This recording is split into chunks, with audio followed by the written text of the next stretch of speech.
Alrighty. Jessica, you're up. Thank you. Good morning. Can everybody hear me good? Wonderful. Awesome. Thank you. Okay, so we are here this morning to start you off with our transportation infrastructure bond. Next slide. I have several co-presenters with me here today, so I'm going to be sharing with you kind of why we're here, why we're coming to council and asking you to consider sending a transportation infrastructure bond to our voters, kind of what we've been working on over the last couple of years, and then Susanna Struble is going to share with you the work that our task force has been doing over the last 4 months. We also have several members of the task force on that will be asked to introduce themselves and kind of share a little bit about their background and their interest in the task force participation. Then we also have, including our chair, James Wright, our vice chair, Jonker Prosky, are on, I believe, Lawrence Passage is on the phone, and we have some others that might be coming in and out. We also have Sarah Murley with us. She's with Applied Economics, and they completed an economic impact analysis for us on this transportation-related bond projects. And then Kelly will be sharing some of the financial details related to the bond and all the fun tax rate information that everybody's always interested in. So next slide, please. So really the goal of this whole bond initiative is to maintain Gilbert's long-term sustainability and quality of life for our residents. It's at the forefront of everything we do. The residents are the reason we're here. They're the reason we have our jobs, and it's part of our responsibility to look to the future in order to make sure that we are providing them with the quality of life that they deserve and that they expect living in Gilbert. Next slide.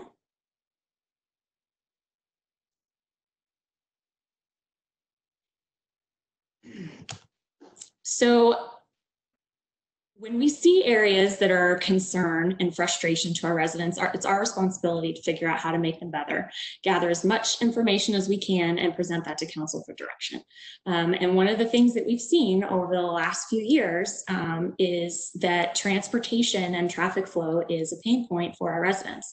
In the 2019 National Citizen Survey, 2 of the 3 lowest rated categories were public transportation and traffic flow. In addition to that, the overall ease of travel, street repair, and again, traffic flow have been decreasing over time in terms of their level of satisfaction with those in Gilbert. And so we all have this shared goal of maintaining Gilbert's long-term sustainability and quality of life, but feedback from our residents indicates that we have a gap in the area of transportation and traffic flow. And that's understandable considering, as Patrick mentioned, we've seen a significant population increase since our last bond initiative.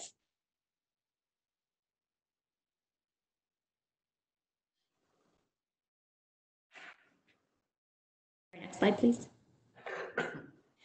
So we also get a lot of feedback on social media, and sometimes it's specifically related to sometimes it's kind of ancillary. Like when we opened the regional park, we got a lot of feedback from people asking, when are we going to build the Ocotillo Bridge over the park? When are we going to provide that connectivity? When we were doing the general plan, we got feedback about, you know, what we really need is a roadmap to focus on our roads and infrastructure to support the constant growth. And sometimes it's just general feedback like traffic sucks. So next slide. We also have our 311 system where residents are able to provide us with concerns and try to get responses to, they always get responses to their concerns related to traffic enforcement, speeding, traffic signal timing, road repair, anything transportation related. And it's really townwide. We'd have over 1,000 different requests related to transportation since we started using 311. Over the last 2 years. And it really is townwide, it's widespread, with the exception of that little spot in the middle down at the bottom, which is where the regional park is, and there aren't any roads there. So next slide, please. And, you know, mobility is becoming a problem in the town because we have seen population growth from 180,000 in 2007, which is when we had our last bond initiative, to nearly 260,000 today, which is 80,000 residents that we've added. And the growth isn't over yet. We're expecting to reach 330,000 residents by the time the community is fully built out. So we still have a long ways to go. And we really need to continue to improve our transportation network to address not only current challenges that we know we have as a result of the growth that has come, as well as growth that is yet to come. So next slide, please. What we also are looking at is our City of the Future initiative. So this past year, we started focusing specifically on how do we break the cycle of the downturn of a city. And those are built on a strong economy, a prosperous community, and exceptional built environment. And that exceptional built environment is part of that is our transportation network. When we look at not only maintaining the existing infrastructure that we have so that it doesn't deteriorate over time, but also looking to the future and staying ahead of the changing face of transportation as it relates to micromobility, transit, autonomous vehicles, and that type of technology. And so those are the types of things that we started looking at in terms of the long-term needs of our transportation system in the town. Next slide. So locally, there's a few things you can just click through some pop-ups here. Locally, the way transportation is funded is almost entirely through half-cent sales or different levels of sales tax in our peer communities. Peoria has a 0.3 cent sales tax that's dedicated to transportation that's generated $200 million for them. Glendale has a half-cent sales tax that generates $31 million annually. Tempe has a half-cent sales tax that generates $42 million annually. And click, I think, 3 more. Mesa has a 0.3 cent sales tax that generates $30 million annually. Scottsdale has actually 2 different sales taxes. There's 1 more, click. They have a 0.2 cent sales tax that generates $35 million annually and has generated over $760 million for them since it was approved in 1990. And they also adopted in 2018 a 0.1 cent sales tax that's estimated to generate about $100 million over the next 10 years to supplement their arterial life cycle program. In addition to these sales taxes that are dedicated to transportation, all of these cities have had bond issuances in the last 10 years to supplement these sales tax funds. Additionally, Glendale and Mesa have both been contemplating bond initiatives for this fall. The status of those requests is in flux given the current situation, but Glendale had a task force, a citizen bond task force similar to ours that was evaluating their options. And we've heard rumors that Mesa won't be sending anything to the ballot this fall, but those decisions have yet to be made. Next slide. And then nationally, 1 more click. Nationally, last year, there were 31 states with over 200 different ballot initiatives for a total of over $19 billion specific to transportation funding. And that's something that's not likely to change. Transportation infrastructure and infrastructure in general is not a very good quality in the United States. There are ratings that come out every year and a lot of our infrastructure is failing. And so those needs are only going to continue to grow over time. Next slide. So in Gilbert, historically, we have paid for our transportation infrastructure with transportation bonds. Between 2001 and 2007, there were 4 different ballot initiatives and bonds that were approved related to transportation infrastructure for a total of over $360 million. And if you inflate those to 2020 numbers, it's about $490 million worth of bonds that were issued in that 5 to 6 year period. Again, with the last ones being approved in 2007. Next slide. So right now we're really at a crossroads with our infrastructure. Since that last bond initiative, we've added over 300 centerline miles of roadways to our community, over 80,000 population. As I mentioned, just the last 2 bond initiatives were $250 million, which totaled, with all other funding sources available to us, about $490 million in capital investment. We still have a long way to go. Next slide.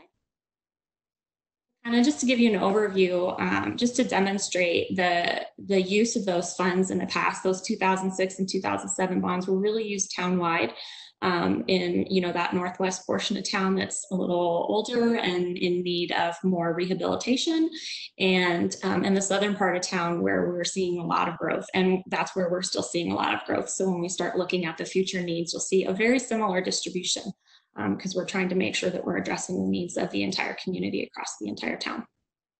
Next slide.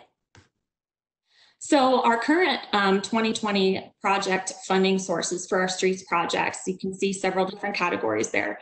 There's the pink is the 2007 bonds. That's the last of that money that's available to us that we're spending that's being committed. And you're going to see a lot of those projects just getting started with construction, like the work on Lindsay and Germain around the Lindsay 202 interchange, and then the interchange itself once it begins construction. There's some improvements being done on Val Vista down south, Appleby to Riggs, in much needed expansion. There's another big chunk of money there though that's MAG funds that we currently have available to us through Prop 400.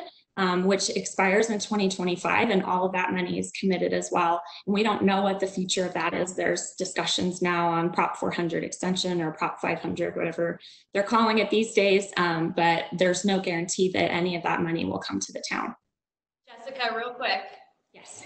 On the phone, and for our new council members, there's so many words that you're using that I didn't know when I started. Okay. So I'm gonna just provide some definitions. MAG is the Maricopa Association of Governments. It's the regional planning authority that helps us to plan roads of regional significance, long-term construction projects, your freeway and highway system, working hand in hand with ADOT. And that's region specific. So that's just Maricopa County. It can be a little bit complicated how municipal bonds work. So I'll just throw this out, and Kelly and Jessica. Kelly, you're probably the best one to jump in on this piece. When the town goes to the voters and says, hey, we need $100 million worth of bonds for a construction project, we are not issuing $100 million worth of debt at one time. We're doing this in pieces to accommodate, and we are using multiple funding sources in most cases for road construction projects. So we might use $5 million of bond money, and we might use $5 million from MAC. Okay, so it's like, and there's a lot of moving parts and pieces. What else do you think is a good base of knowledge that people in the room or on the phone might need to have? Probably that when we issue the bonds, it's not project specific. So these are projects that we believe are the most important right now. But as time progresses, something else becomes a higher priority, we can pull that in place of something that we had thought was happening now. So we are allowed to change, reprioritize, shift, shift.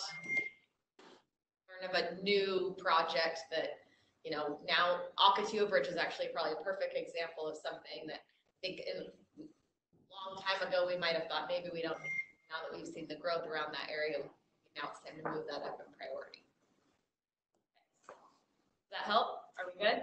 Okay, sorry to interrupt, Jessica. Thank you. No, you're totally fine. Thank you. I do forget that that the terminology isn't always universal. So and to that point, when you look at, looking back at what the CIP looked like in 2007 and what the plan was for that GO money, for that bond money, there's no Lindsay 202 interchange in there. There's, half of the projects that we thought might happen with that money 13 years ago, the priorities changed and we were able to adapt to that.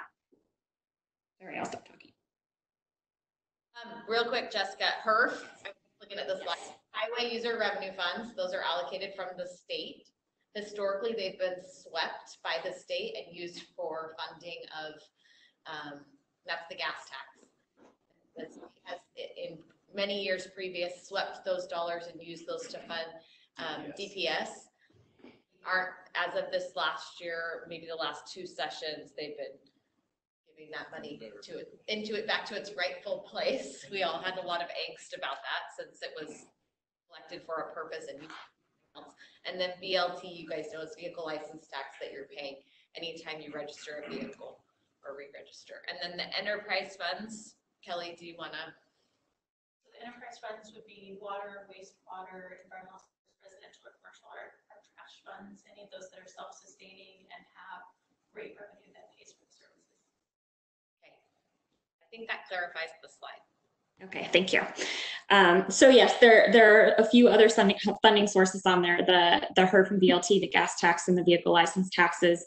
We primarily use those funds for all of our street maintenance and our lines of service and our regular street maintenance program. There's a little bit of that money that we use for reconstruction that comes into our CIP when we're rebuilding roadways.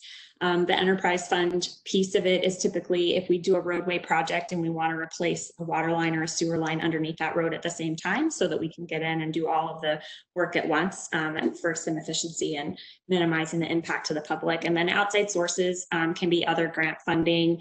It could be developer contributions, different things like that. So we have a little bit more of a mix here. This is our current CIP, our 20 projects. If you click one time.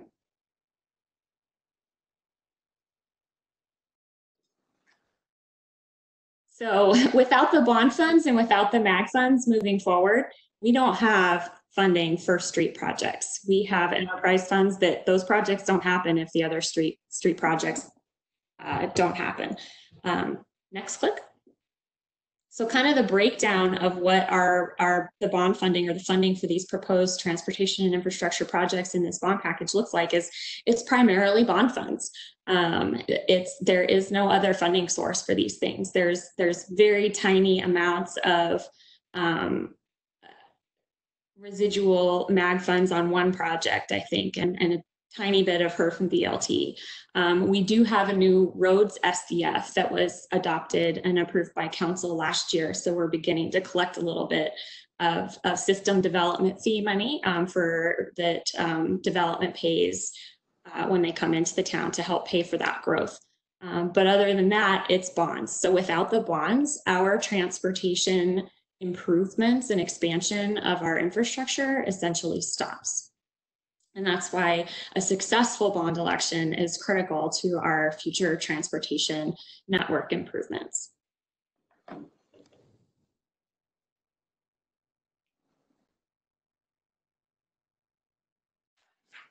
Next. Sorry. So kind of the path we've taken so far, I think everyone has seen this slide already, so I'll just run through it really quickly. But back in February of 2018 at the Spring Finance Retreat, we came to council with a recommendation to delay a bond ask. We were originally going to ask for it to be put on the ballot in 2018 and realized that a lot of the information that we were basing the recommendations on was outdated. We had studies that hadn't been updated in 5 years. And with all of the growth that had happened in the town, we wanted to have more time to make sure we could update those studies and base our recommendations on the most up-to-date information that we could. And so the council direction that we got at that time was to come back in 2020 for the ask at that time, which was fantastic in terms of giving us time to collect the data and make sure we could fully vet it and evaluate all of the future needs for the town looking at a 2020 election. But at the same time, it got us 2 years further into using all of that residual funding that we had available and not having any funds to start any new projects at this point. And so there have been several touch points with the council over the last couple of years where we've shared different infrastructure needs related to streets annexation policy and improving those streets that were incorporated into the town prior to 2007. We've updated a bunch of studies that I'll talk about in a minute. At the Spring Finance Retreat last year, we talked about the streets long range infrastructure plan and how we utilize that HERF and VLT money for our streets maintenance. And then in December, the council formed a citizen task force, which was a huge piece of the work that we've done over the last few months in terms of getting citizen feedback on all of the work that we've done and making sure that we're addressing what they feel the needs of the community are. And so all of that was moving towards a November 2020 bond election. And we still need this funding. These projects are critical and the timing of it is as important as it ever was, but we also need to make sure that we're in the best place to get support from the community. And with the current economic climate right now, we recognize that that might not be feasible this year. So Jeff, I'm going to have you pause right there because the Citizens Transportation Task Force, some may not know, especially those on the phone, that when we selected those individuals, we selected them geographically. So we broke the community down into 9 quadrants and had people apply based on their quadrant. And we got some really incredible people signed up to participate in that, and Scott led that group. And so I don't know if you want to add anything. Is there more content? Oh, I'll be quiet. Yes, there's quite a bit. We have several of our task force members on the presentation as well. So we'll be introducing them and going into more detail in terms of what the task force did in just a couple more slides. Geographically identified. Carry on. So in terms of the studies and things, what we've been working on is really just updating the different studies that we had in place with the most up-to-date information. And I think at this point, everyone has seen this slide before as well, but we updated the fiber optic plan in terms of identifying our fiber needs for the backbone. And we're still working on that and working on more options for that fiber optic network moving forward. We did the redevelopment plan, and there are a lot of transportation related projects in the redevelopment plan for the Heritage District, looking at alternative accesses to downtown and parking solutions. We completed an intersection sensitivity analysis. We looked at all of our high crash locations throughout town, and then also looked at the level of service and which ones are failing from a congestion standpoint, and prioritized those in terms of the years that they were failing and the years that those improvements needed to happen.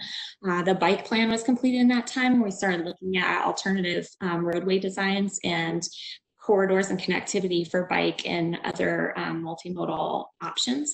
And then we completed our streets long range infrastructure plan, where we identified the needs for long-term maintenance, and realized that, as we kind of already talked about, that the HERF gas tax and VLT money may at best be enough to cover the long-term maintenance of our streets infrastructure, but even that is kind of questionable, and that there isn't anything left over from that to expand or improve upon our networks. So you can move forward. So one of the other things we've been working on over the last 4 months specifically was the creation of the Town of Gilbert Citizen Transportation Task Force. And the outreach to the community was a huge piece of this entire process. It was really important for us to be able to partner with our residents and not only kind of infer from the feedback we were getting on social media and the general feedback we were getting on their dissatisfaction with our transportation network, but look specifically at the different areas of town and what the challenges were and what the community saw specifically as the challenges, and then have them also kind of vet through and evaluate all the work that we had done to make sure that we were addressing it, and that we had done a good job of building the business case and developing the needs and identifying the needs for transportation improvements in the future. And so right now I'm going to turn it over to Susanna, who is going to introduce our task force and then share with you more about the process that we went through with them over the last 4 months. Good morning, Mayor and Vice Mayor and council members. How are you today? Great. You guys can hear me okay? Sound good. All right, great. Okay, so I'm going to start really with the introduction. So we did end up with 8 task force members. They elected a chair, being James Wright, and a vice chair, Jonker Prosky. I believe James and Young are online right now, and I'd like each of them to introduce themselves. We also have Alexander Cardona, which was in area 4. The other 2, Young was in area 1. James was in area 2. We have Alex with us as well, which is area 4. We also have Michael Watkins, potentially area 7, and then Lawrence Passage from area 8. And he picked up area 9 for us as well, because we weren't able to, I guess, get anybody to kind of accept that seat. We also had 3 other members, which I do not believe are joining us today, which is Rochelle Romeros, which is in area 3. And we'll have a map here later to kind of show you where these areas are. Damon Andrews, which was in area 5, and Joy Klein in area 6. And it was a delight working with this team and this group of citizens to help guide us over the last several months. So we did. So I'm going to let James start with giving us a little bit about himself. And if you guys could keep that to about 20 seconds, it would be great. Thank you. James? Unmuted. You're unmuted, James.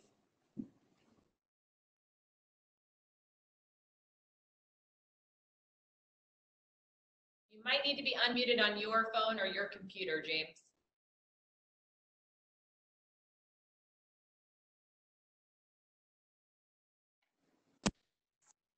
How's that? Yes. Okay. Get rid of this ear thing. My name is Jim Ryun. I've been a resident of Gilbert since 1988, when the population of the town was about 25,000 people. Previously, in the early 90s, I served on the Planning and Zoning Commission when Scott Anderson was actually the planning director. About 5 years ago, I retired from Valley Metro as the Deputy Executive Director of Operations for Valley Metro Bus and Paratransit Services. The rest of my 20 seconds I'd like to devote to the staff, who actually did a great job in supporting our team. Patrick, Leah, Rob, the ladies who really did the work, Jessica, Susanna, and Kelly. The digital team who helped us with all the research and background information they gave us.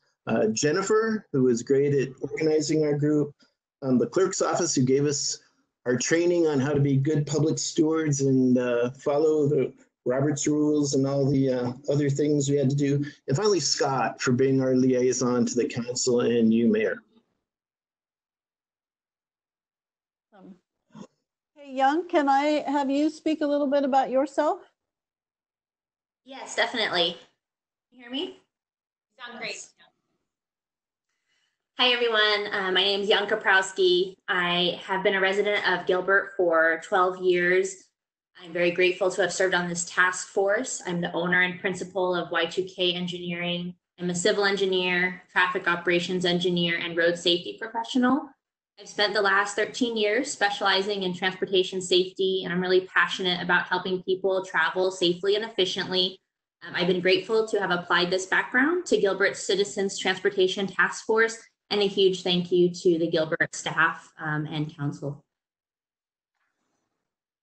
I will now move on to Alex, if you would like to introduce yourself. Good morning, everyone. This is Alex Cardona. I work for State Farm. I've been one of the newer Gilbert residents for just a few years, but worked for State Farm for almost 19 years. Most of my work has been in our mobility and transportation area. I actually work in research and development, looking at the future of mobility and transportation. I also serve with the Arizona Commerce Authority on the Institute of Automated Mobility, looking at the future of automated vehicles, but also all kinds of transportation needs through there. And so it's been amazing to connect with staff, and then also all of my local residents to talk about what are the needs of today, but then also planning for the transportation needs for 10 years from now. To Jim's point, the staff is amazing. They have great things that they have put in front of you, and we're very supportive of the work that they're doing so far and in the future. Thank you. All right, thank you. And Michael, I believe you're on the line as well. Would you like to introduce yourself?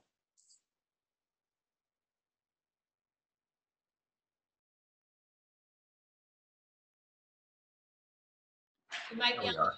There you go. Well, good morning. My name is Michael Watkins. I am a project manager for a very large electrical contractor. I've been in the construction industry for 30 plus years, from everything from small buildings to nuclear plants, including traffic. And I have a background in safety, certified by board certified safety professionals. I've been a Gilbert resident for 12 years. And the team that helps us with everything, the administrative team and the help from the city council, they are doing an outstanding job, and look forward to doing more work with them. And I think last, at this point in time that I know of that may be online, is Lawrence Passage. Lawrence, are you able to I guess, communicate a little bit?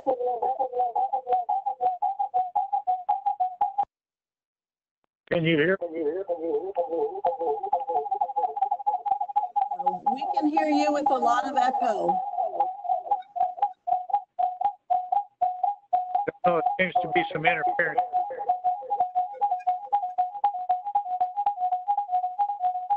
Mute him, yes. There you go. So Lawrence, I'm going to go ahead and talk about you if you're okay with that.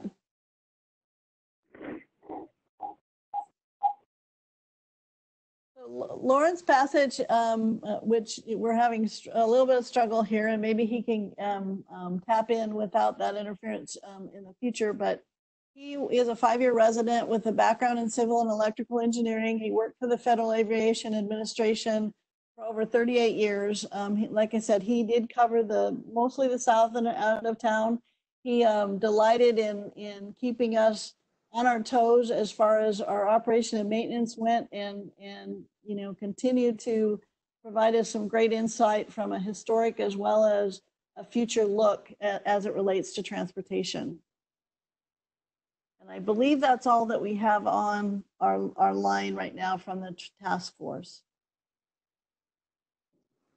So I'm going to move on then into my presentation at this point in time, and then we will move back to James. He has, I think, some additional thoughts to provide you as we move forward, and the final recommendation from the task force as it relates to this transportation and infrastructure bond. So again, it was an 8-member transportation advisory committee. We actually met with them 7 times.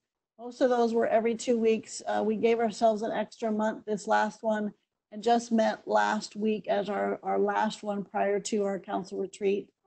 We spent a lot of time in the beginning just talking about education. So we went over the long-range infrastructure plan with them.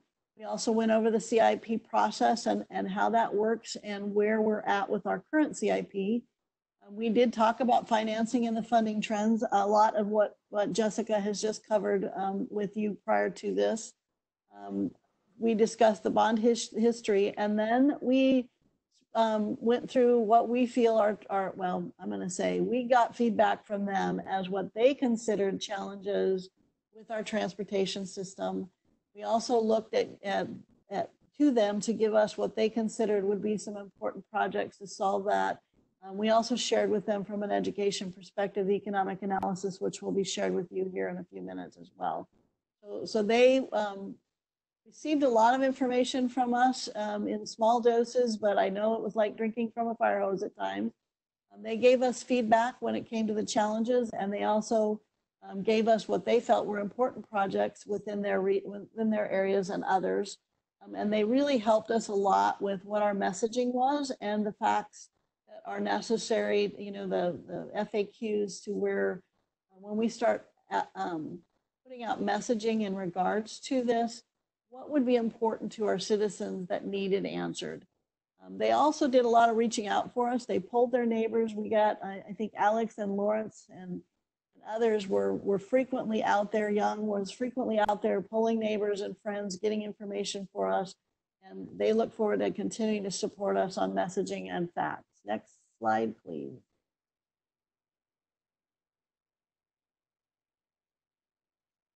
This is the areas, and I'm going to say up in the northwest corner is where area 1 is. Going to the right goes to area 2, area 3.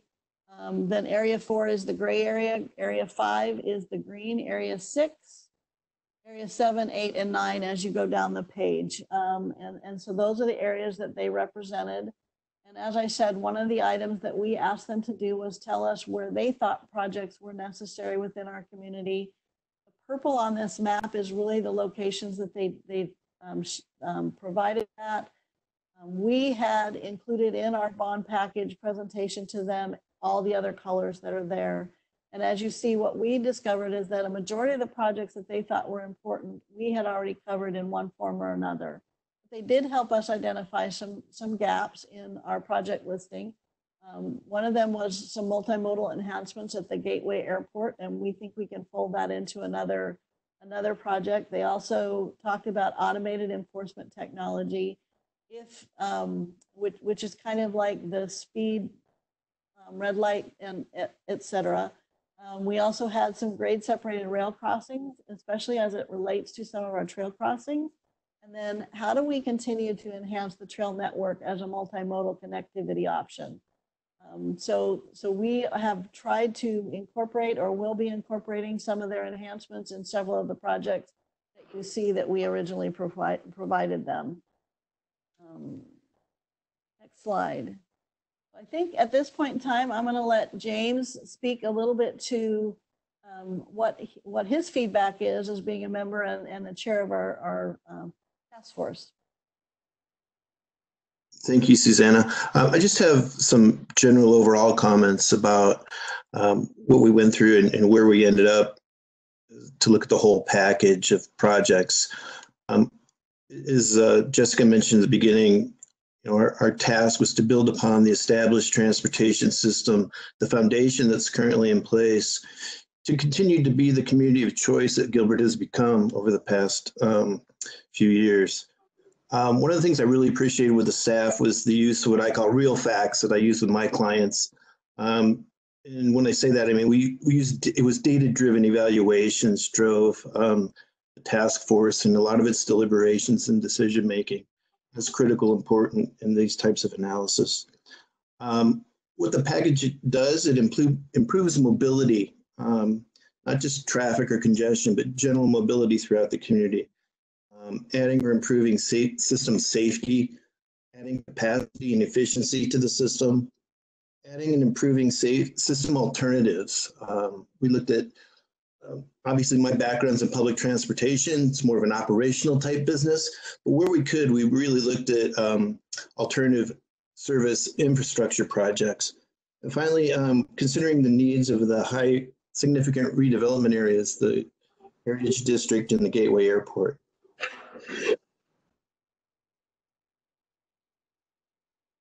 That's all I had. All right, thank you, James. I appreciate it.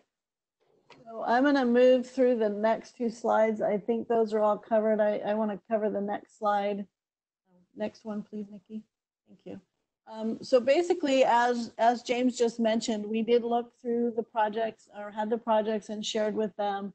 One of the items that they helped us with was kind of identify critical solutions to some of the problem areas that they saw out there with transportation. And I think safety and congestion was the largest item there. Reconstruction and maintenance was the second item that they had some consideration with. They definitely wanted to see some multimodal investment and some enhancements to our transportation technology, as well as we added in here some transportation enhancements that would work in our Heritage District. The overall bond package at this point in time is sitting at about $465 million. It is split down between these different methods and solutions in mostly spending funds for safety and congestion. At least 50% of that is safety and congestion, which is helping us make our roadways safer, both from a pedestrian crossing, trail crossing, as well as intersections, and then also helping with congestion management. Reconstruction of those areas that are arterial roads that are in need of massive reconstruction. They're breaking down at this point in time. Guadalupe Road is one that comes to mind that's on that list from Country Club East. We also have Cooper Road on there. So up in the northwest corner, we have some large investments that need to happen from that perspective. This area also includes working on those pre-annexation agreement roads that we had talked about. Multimodal investment is really, again, how do we make our roads not only available, or our transportation system not only available to vehicles, but also to pedestrians, bikes, and other methods, and how do we do that to where we can keep it a safe separation, yet an ability for it to be useful and connected. And then transportation technology is really building out our fiber network, which also means that we need, so we have several gaps in our fiber network so that we can effectively apply technology to our transportation system. It also includes enhancement of advanced detection on all of on our signal system as well. And then finally, a redevelopment, as we know that the densities and the change in land use down there is creating some transportation issues, and we're looking to add in there some projects for that, inclusive of the Vaughn ventilator and a place for cars to park, as well as addressing potentially the different modes of transportation that will be utilized in that downtown area. So that is where we've come up with, and so that bottom line number is 465 million, and this is kind of how it's spread at this point in time. And again, I want to just back up a little bit and say again, thank you to James, to Young, and and the rest of the task force. It has been a delight working with them. They have brought and challenged us with a lot of information. As we have given them information, they brought it back to us and really tasked us with enhancing and refining this bond to meet those needs. And if I could just add to that, really working with the task force over the last several months has been such a valuable experience for us. The background and expertise that they brought to this process, the engagement with the community. One of the pieces of feedback we got, I believe from Alex, was that this participation with the task force and engaging the citizens has really helped to build the trust in the community that the town is doing. Is on the right path and doing the right thing related to the transportation network. And I think it gave us a little bit of validation as well to when we included the task force in this discussion to see that really the vast majority of all of their needs were already addressed in the package that we had developed, and that we were really kind of in tune with what the pain points were. I think was really helpful.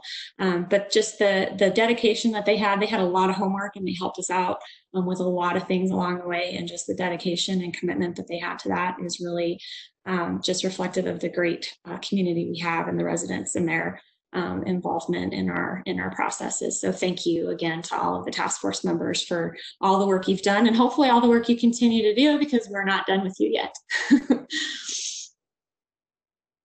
And at this point, I am going to, we'll go to the next slide, and I'm going to introduce Sarah Murley with Applied Economics, and she's going to present the economic impact analysis that was completed on this bond package. Jessica? Yes. I'd like to say a few words before we turn it over. Of course, yeah. Just pause for a second. I want to make sure anybody in the room has questions about what they've just seen, or Jared or Amy, if you guys have any questions or comments you want to add up until this point. Mayor, this is Jared. I have a question. Excellent. I don't know if this is for Susanna or Jessica or whoever wants to take it, but great information here, and it's been fun getting the updates from Scott.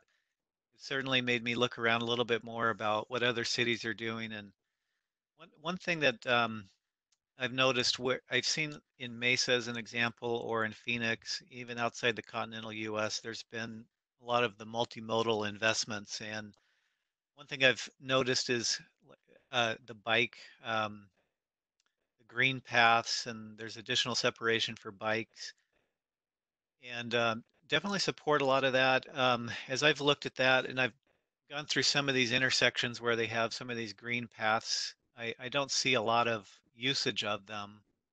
And maybe I'm just not going at the right times, but how did the task force evaluate some of the trade-offs where, you know, you can make an investment into mode A, mode B, mode C, and how did they look at those in terms of, well, what is the highest and best use of the dollar at this intersection? That might be too granular for what the task force was doing, but how did they do that? So we don't, what I fear is going off and, you know, investing in something that sounds great, but it's not really that used, at least in that particular intersection or on that particular street. Maybe dollars better spent in another way at that place, or keep that investment, but at the appropriate intersection where we would have a lot of bicycle traffic. How did those trade-off type discussions develop in the task force?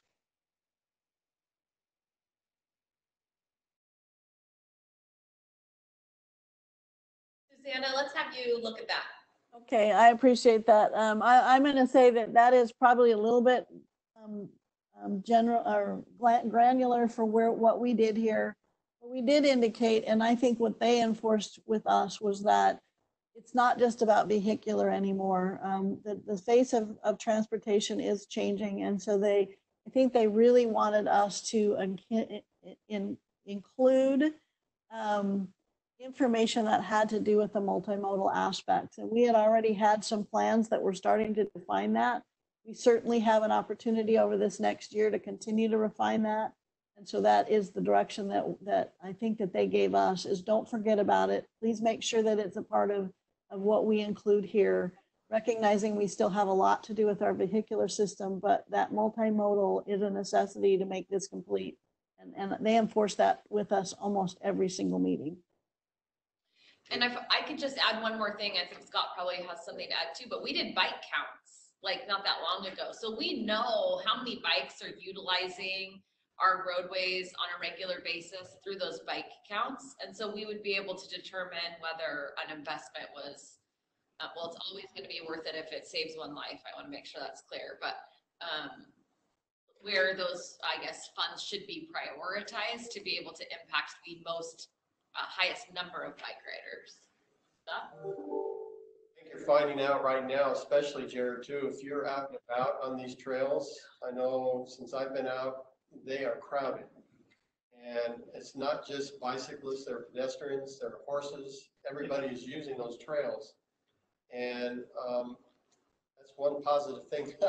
If there's anything positive that may come out of this virus thing, that was definitely one positive, is that those trails are being utilized. And I think people will continue to utilize them. And I think it's working as planned, as evidenced by the people out there. Yeah, those good points. Thanks for the follow-up. Yeah, Councilman Taylor, we will be bringing to the council for your consideration, not this council meeting, but in the very near future, an update to our transportation master plan and incorporating the multimodal aspects into that, and trails and trail crossings being a part of that, and thinking of them beyond just the parks and recreational amenities that they truly are, but viable routes for different forms of transportation within our community, whether it be cyclists or running, or people that want to get where they need to go outside of use of an automobile. So you'll see that very soon as we continue to invest in that system and build it out to its fullest potential. Hey, Jared? Jared? Yes. Don't forget the shade too. That's right. Let's plant trees over the trails. Thanks, Scott. Now you have a sidewalk problem. Okay. We're just creating different problems. All right. Jessica, I think we're ready. Okay, so actually I will be now turning it over to Sarah Murley with Applied Economics for the economic impact analysis that was prepared for this proposed bond package. Sarah? Good morning, thank you. And I also have Rick Brammer, my colleague, here with me to talk about some of the different kinds of impacts. So I'll just jump into this. Next slide, please. So while it has been mentioned that the particular projects that are going to be included in the Bond 2020 impacts may need to shift over time depending on how growth and development proceed and what the priorities are, we looked at 43 specific projects just because that level of specificity was necessary for what we were trying to do. And so a total of the $465 million in costs that corresponds with the proposed bond. These projects cover a 10-year period, and as Susanna mentioned, they are a variety of different kinds of projects, and I'll talk more about that in a second. Next slide, please. So in order to evaluate the economic impacts, we started with trying to develop a typology for these projects. And so looking at projects that are related to mobility, generally within the community, projects that are related to access to the region, and then projects that are related to quality of life and sustainability. And of course, a number of the projects cover more than one objective. So for example, there's 16 projects that relate to mobility and 11 projects that have an impact or could have an impact on future development potential, 15 projects that are primarily focused on safety, 10 projects that improve regional access, 13 projects that involve upgrading existing infrastructure, and obviously that's more than 43. And so some of those fall into more than one category. Next slide, please. So in terms of economic impacts, quantifiable impacts, we use 3 different and distinct approaches to look at the different projects and how they might create impacts for the community. First, we looked at short-term construction impacts, and while I say short-term, perhaps non-recurring is a better word because the construction, as I mentioned, does occur over a 10-year period. And that's a fairly traditional approach to economic impacts that we use there. And then next, we looked at particular projects that will reduce delays and how those impacts will occur on a cumulative basis. And then finally, for two particular projects that have the potential to create new or to support new development, we did a particular case study looking at those types of land use and development impacts. So I'll talk in more detail about each one of those efforts. Next slide, please. So the construction impacts, most of the projects would be constructed in a single year, but there are several different categories that may span up to 6 years in terms of construction.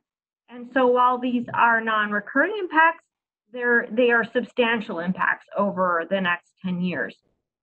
So we looked at construction costs in 7 different categories, and excluding land acquisition and FF&E purchases that don't actually generate local impacts. So the remainder is $410 million. And we applied economic multipliers that are specific to transportation-related construction. And so that amount of spending, which is primarily hard costs, would generate up to 2,400 direct jobs on site doing that construction and $137 million in labor income in Gilbert during the 2020 to 2029 period, and support a total economic impact of $575 million and over 3,500 jobs. So the difference in jobs, the 1,100, are local vendors of products and services that are related to the construction industry, and also businesses that benefit from spending by those construction employees, services and retail type businesses. So to put that into sort of a metric, for every $1 million that the town would spend on transportation infrastructure, that would support 9 construction and construction related jobs and $485 million in labor income in Gilbert. Next slide, please. Next, we looked at some qualitative impacts, and while we were generally focused on quantitative impacts, I think it's important also to recognize that there are long-term qualitative impacts and that are related to transportation. And transportation impacts are somewhat unique in that way, in that they touch pretty much every sector of the economy, unlike perhaps other kinds of investments. And so in particular, having efficient transportation networks definitely creates comparative advantages for economic development. In addition, of course, it benefits residents. They're reduced travel times, reduced gas and maintenance costs, better quality of life because you're spending less time in your car, and then benefits to existing businesses in terms of their ability to reach customers and also reach a larger base of potential workers. Next slide, please. So there were 13 projects where we had that were specifically designed to reduce travel delays at intersections. And we had specific information from the 2020 intersection analysis that was produced by Burgess and Neipel to look at what the existing average peak time delay was at those intersections. And we assumed that these transportation improvements would bring those intersections all up to a minimum of a level of C. And so that is an average of 27.5 seconds per vehicle in delays. So the 3 projects in gray, those intersections are already above that level. But for the remaining 10, there could be some significant improvements and correlated travel delay reduction. So we looked at what the combined amount of reductions in travel delay would be times the number of vehicles, because that's a per vehicle amount, number of vehicles passing through those intersections at peak times. We assume 1.16 persons per vehicle on average times 260 work days a year. And then the next step was that we needed to convert that into a dollar amount so we could evaluate the economic impacts. So this methodology, which was based on something developed by the Transportation Research Board for the American Association of State Highway and Transportation Officials, makes the assumption that for commuters, the average value per person hour of time is $13.20. And for freight, it would be $29 approximately per person hour. And about 98% of the volume in Gilbert is commuters versus freight traffic. Next slide, please. It's almost failing. Almost. F is failing. F is failing. Yeah, F is failing. E is almost. So when we add up those savings for every vehicle at peak travel times, which is primarily when the delays occur, and place a value on that time, and then also because those projects don't all occur at once, we looked at the increase in volume on those particular intersections during the time between now and when the construction and improvement would occur, and applied that inflation, so to speak. And then the other thing to remember is that those projects have ongoing impacts. Once the improvement is completed, that's a cumulative savings. So over the 10-year period, we looked, that equates to a value added or an increase in productivity of about $298 million.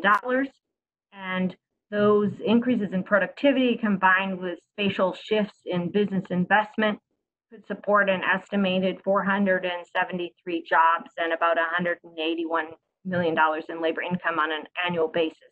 And that's based on a savings of about 43,000 person hours of time every year.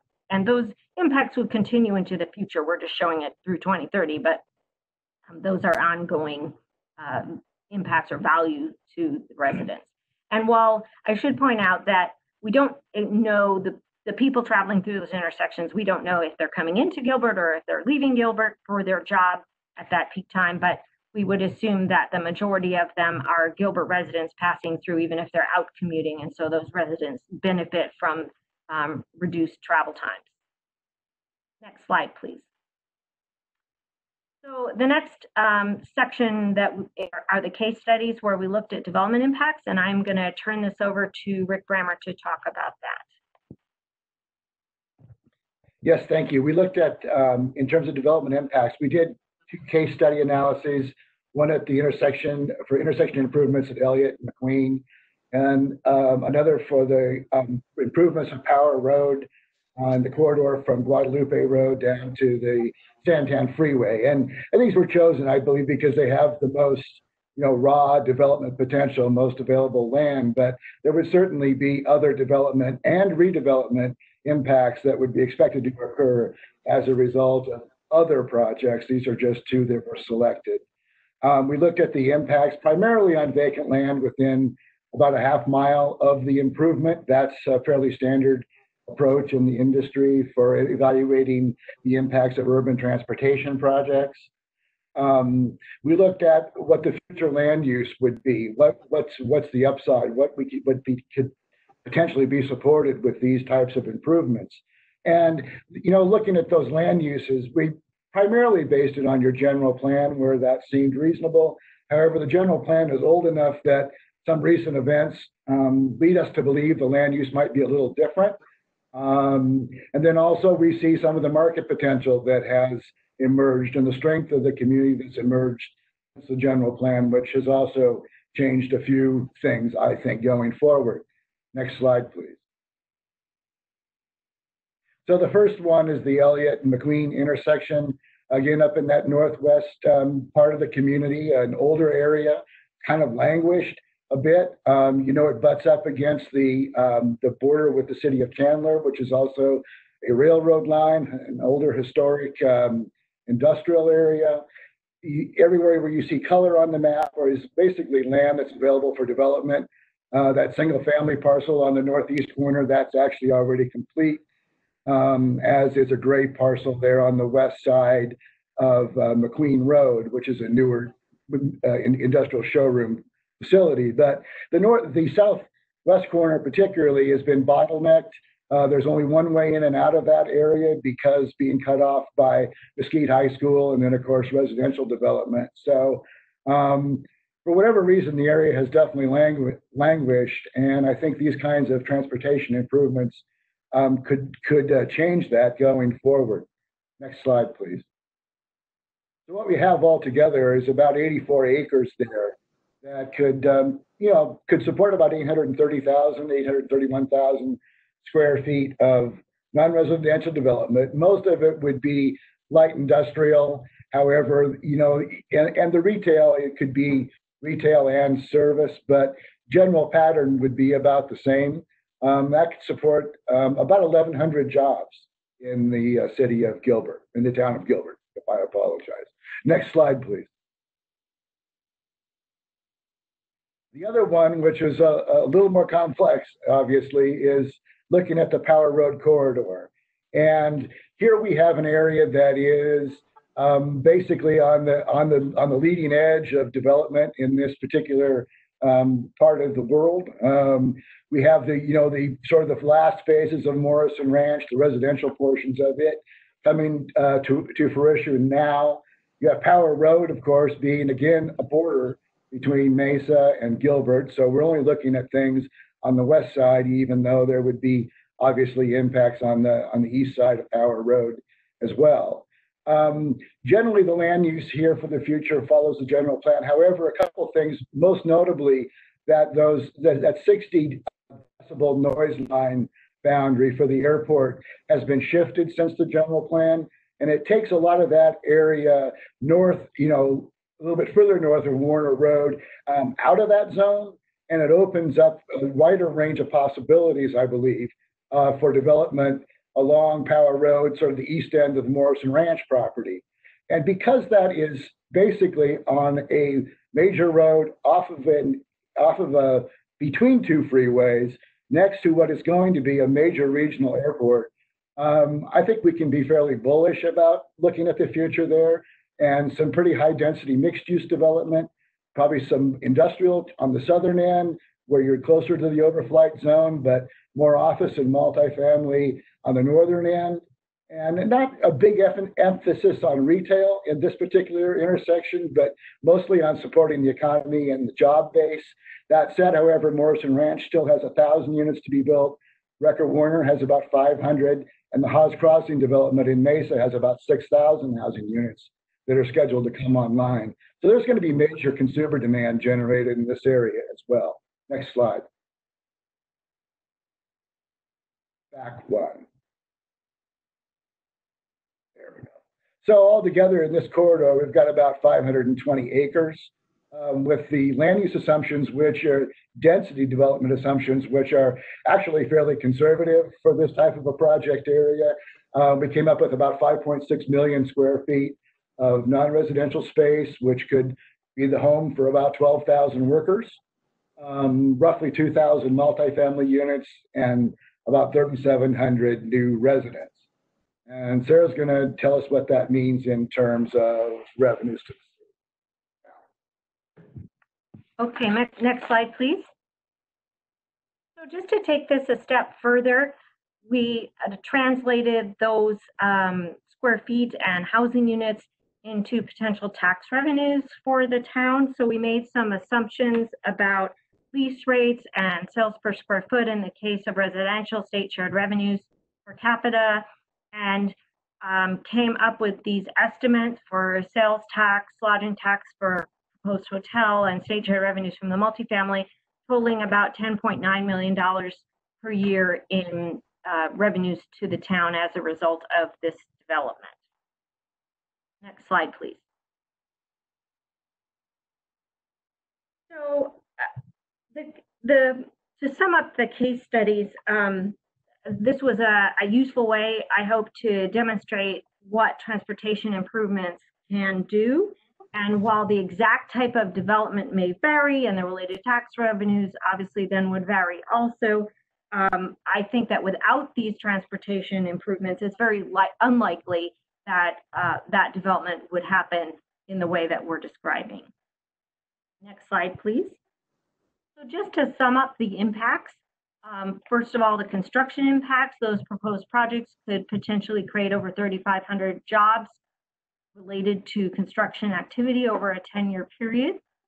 The reduced travel time delays at the 10 intersections we looked at could create annual productivity gains of $39 million approximately, and save 43,000 person hours of time each year.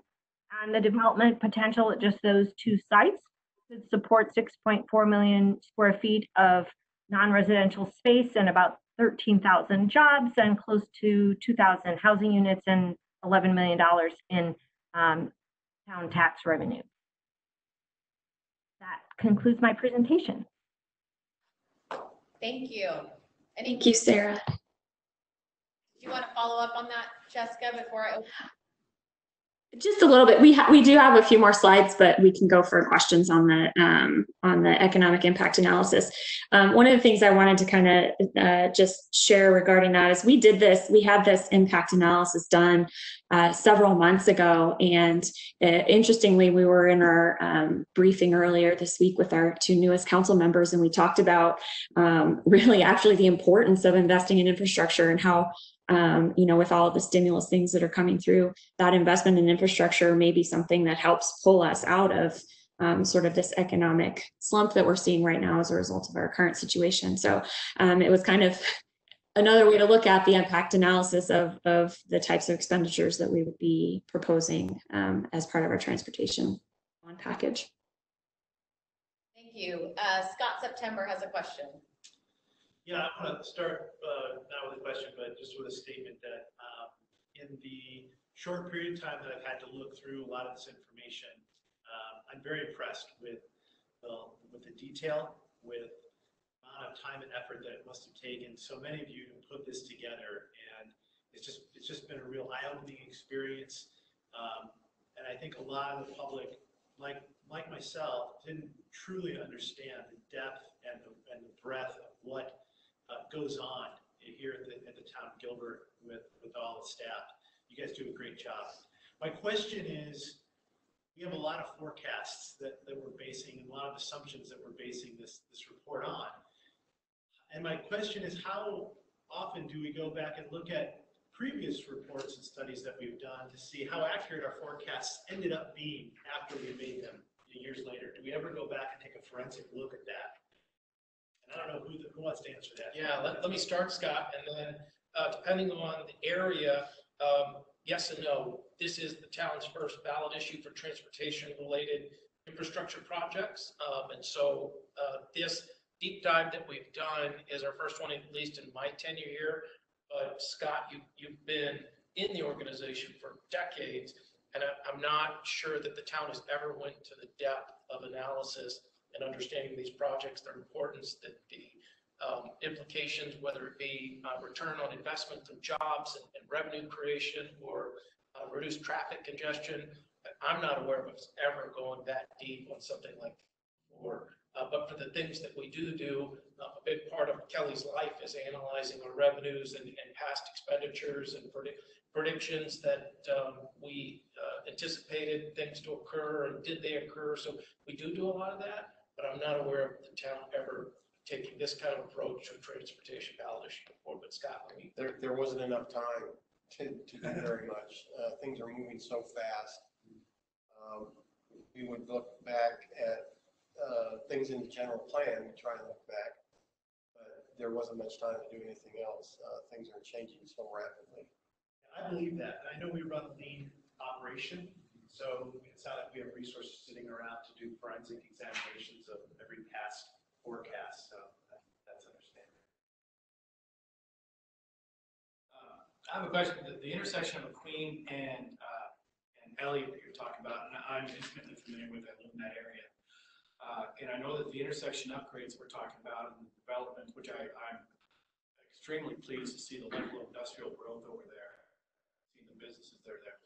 But there's something unique about that particular location in that you have Mesquite High School and Islands Elementary, and then the southwest corner of McLean, you also have a charter school over there. So in my opinion, you're always going to be speed restricted over there. You're always going to have choke points associated with peak traffic for pickups and drop-offs on the charter school. They're putting an entrance into the industrial area that's exactly across the street from the entrance into Highlands Elementary, into that area. And then you also have, again, just a little bit further south of that, Mesquite High School. When you were taking a look at the impact in this area, and this one's a little unique compared to the other areas you identified, because you do have at least twice a day for an hour each, some unique choke points. The intersection you're talking about, I think, will definitely take care of the east-west traffic. But when you did your impact analysis going north and south, I'd be interested to know what kind of considerations you looked at with the school traffic. That problem's not going away in the speed, no matter how wide you have that road, no matter how good the intersection flow patterns are. You are always going to be speed limited to 35 miles an hour, or 25, depending on what we have going on, and the stop and go traffic during those peak zones, which also coincide with the time frames that people are going to be going to work typically. But I'm interested to know what considerations for something like that and how you're accommodating and prioritizing the work in those areas for the north-south traffic. This is Rick Brammer. Definitely took that, an understanding of the area. We've been working for Gilbert Public Schools now for about a dozen years, and I'm familiar with the operations of Mesquite High School and times a day and what stresses that puts on the roadways and the surrounding area. And this is a unique area, and that's why I think that the assumptions we're making here are simply consistent with the general plan.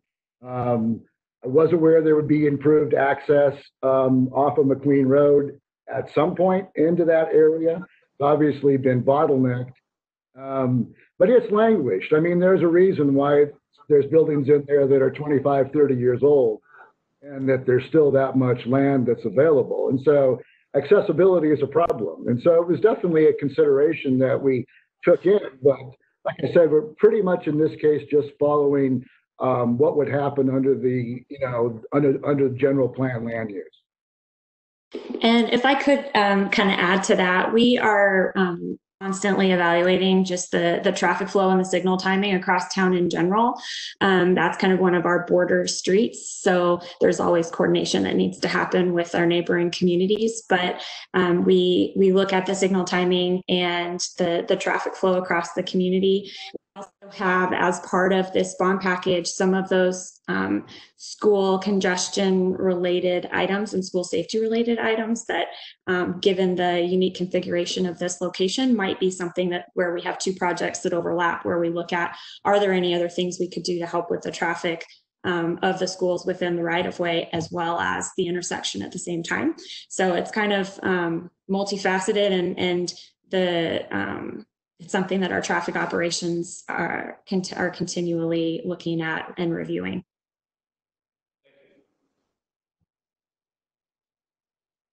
Any additional questions? Jared, Amy?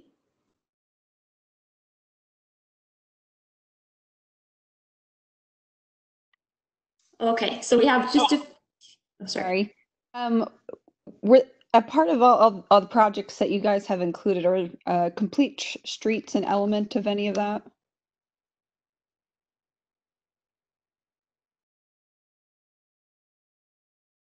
Susanna, that's probably one for you. I think certainly the multimodal aspect of what we're trying to invest in here is helping with all of that. So we are looking at congestion. We're looking at the system as a whole. We're also looking to capitalize on what our transportation master plan is going to come up with as it relates to that subject. So we've got the projects in there, and I do believe that all of that kind of folds into that complete street discussion. Thank you. Amy, does that answer your question? I think so. Okay, perfect. All right, Kelly, I think is up. Okay. Yes. I on my mark so you can see. Financial analysis. I know I've got instruction. Experts. It's also a trapdoor, so be careful. If I don't say the right things, I go down into the alligators. You always say the right things, so you're good. Okay, will you click on the presentation so I can advance? Thank you. Okay, So how would we fund this? As we talked about earlier, we wouldn't issue all of the 465 million at once. We would look at doing several issuances to match the cash flow of the money that we would need. So in this graph, the dark blue shows our existing debt, and then the shades of green would be the future transportation bonds. And we would layer those in over time as we're completing projects. So the first part would be for design, getting money for design, and we would do some construction phases.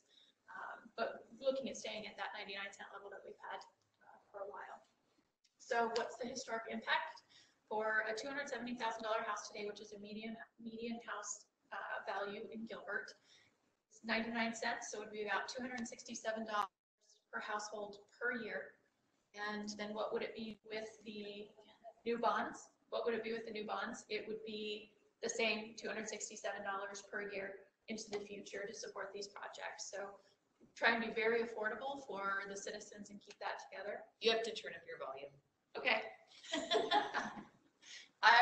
Usually I talk plenty loud, but I think I'm on the bad side of the speaker. Okay. So what is it historically? This is the graph of what property tax in Gilbert has been historically. And the tax rate has been coming down. It used to be actually about 120 and 115 and then down to 99 cents. So working to be fiscally efficient and responsible for the citizens. And I'll pass it back to Susanna and Jessica. Thank you.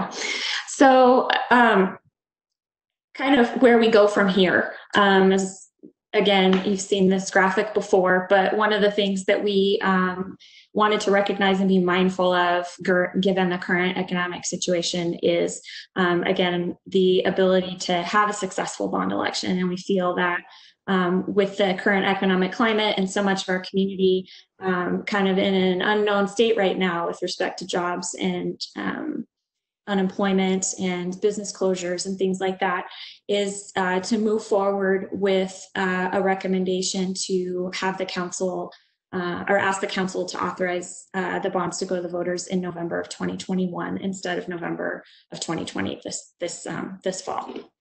And so part of that path would be ongoing task force participation. We have several studies that are getting ready to kick off or are currently underway, as Patrick mentioned, our transportation master plan.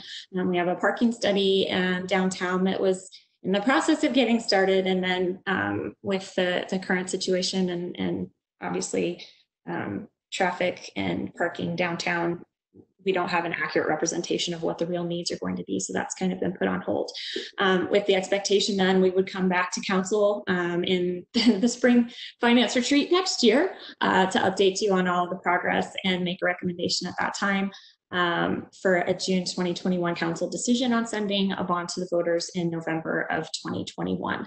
And I want to go into a little bit more detail on kind of how we evaluated that and mitigated the potential impacts of those delays. So if I could have the next slide, please.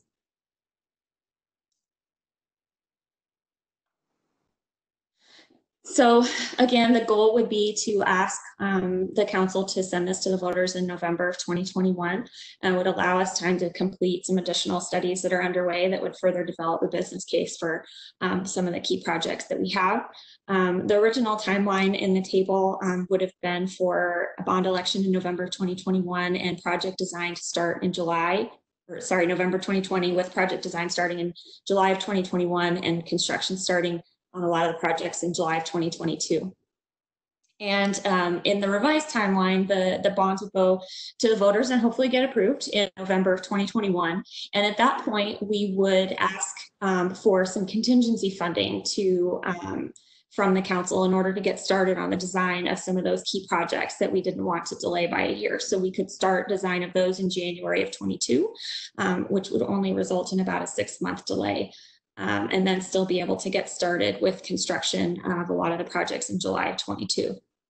What that would mean is, and we took a look at the numbers, would be about $40 to $45 million worth of design work that we would want to authorize via contingency after the bonds are already approved in order to move that timeline up. As with conversations with Kelly, we wouldn't have anything in the budget that would be adopted with an assumption that the bonds would be approved. So we would have to have it budgeted for the prior year and then bring it forward, assuming the bonds were approved. And so that 6-month delay wouldn't have a huge impact on the projects that that were the most critical, because there are also a few projects that we could still start design on ahead of any bond authorization, because they have some other funding sources like SDS available to us. And next slide. So based on all of that, we did receive a task force recommendation. We had our last task force meeting 2 weeks ago, and they adopted a resolution making a recommendation that the Gilbert Town Council approve calling for a transportation general bond election in an amount of $465 million for the purpose of transportation projects that provide safety, congestion management, reconstruction, multimodal enhancements, transportation technology enhancements, and redevelopment plan implementation improvements, and that the transportation general obligation bond election occur on November 2nd, 2021, 1 year from the original expectation.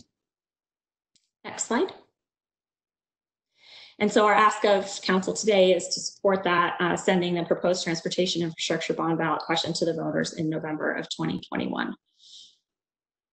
And just to clarify, this doesn't mean that we're making that call right now. Right. You would still have to call, you would actually have to call for it and approve it in a council meeting based on the statutory timelines, which would be like June of 2021 prior to that. But at this point, it's the council, it's the recommendation of staff. And then, you know, council would support that. If council would support that, we would continue to work over the next year and then come back in February with a final update and a final recommendation that you would then vote on in a regular meeting. Thank you, Jessica. And I think it's important to note that I won't be here when that happens, and we hope Scott will be there. And, there's an election coming, and so Jared on the phone won't be there to make this decision.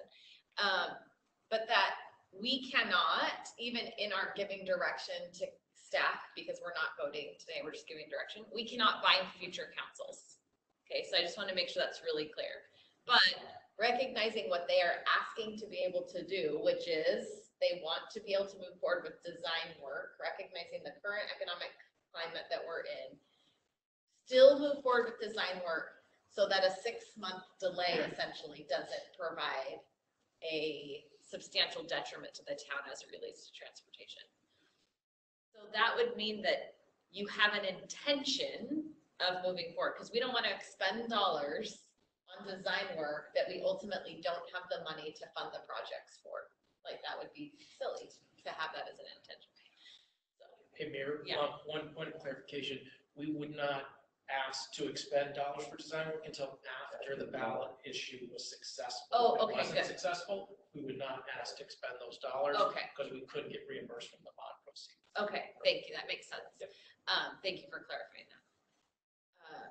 So all that being said, Mary, chime in on Scott September's question that he had, because I thought that was a really good one about how do we look back and how do we look forward, basically. Good morning, I'm Mary Goodman. I'm one of the deputy town managers here at town, and I was out on leave when both of you came on board. I saw remotely, so I just wanted to. Can we have you come a little bit closer? She's trying to keep her baby healthy and stay away from the rest of us. Check mark on the floor right there, Mary. I'll go stand in the center. Honestly, right there is Right. better. Right center, you want to speak. I wanted her to speak. You can blame me, Patrick. So good morning. I just wanted to, I thought that was a really good question, and I wanted to share a little bit of background in terms of, I think the heart of your question was, how do we go back and test our assumptions? And we do that all the time in the town. So every time we build the CIP, we test every single assumption that went into those projects that are in there for the 10-year plan and beyond. Transportation master plan is being updated as we speak. We're testing all the assumptions that were in the prior plan. Bike plan tested all our prior assumptions, and other documents, although it was our first bike plan, we tested what did we know, what didn't we know. So your question about, you know, the forensics and analysis, every single time we go through one of those master plan updates, CIP, building the budget, we go back and review all those prior assumptions. That was it, just my point, and I'll step out of screen. Was there any questions? No, thank you very much. questions, comments? So as you can see on the left, that's kind of a analysis of how our process is now. We're focusing on the victim, but we're all over the place, different locations, doctors, us, victim services, counselors. And so it's all trying to do the right thing, but it's somewhat disorganized. Go ahead and hit next. And so go back one.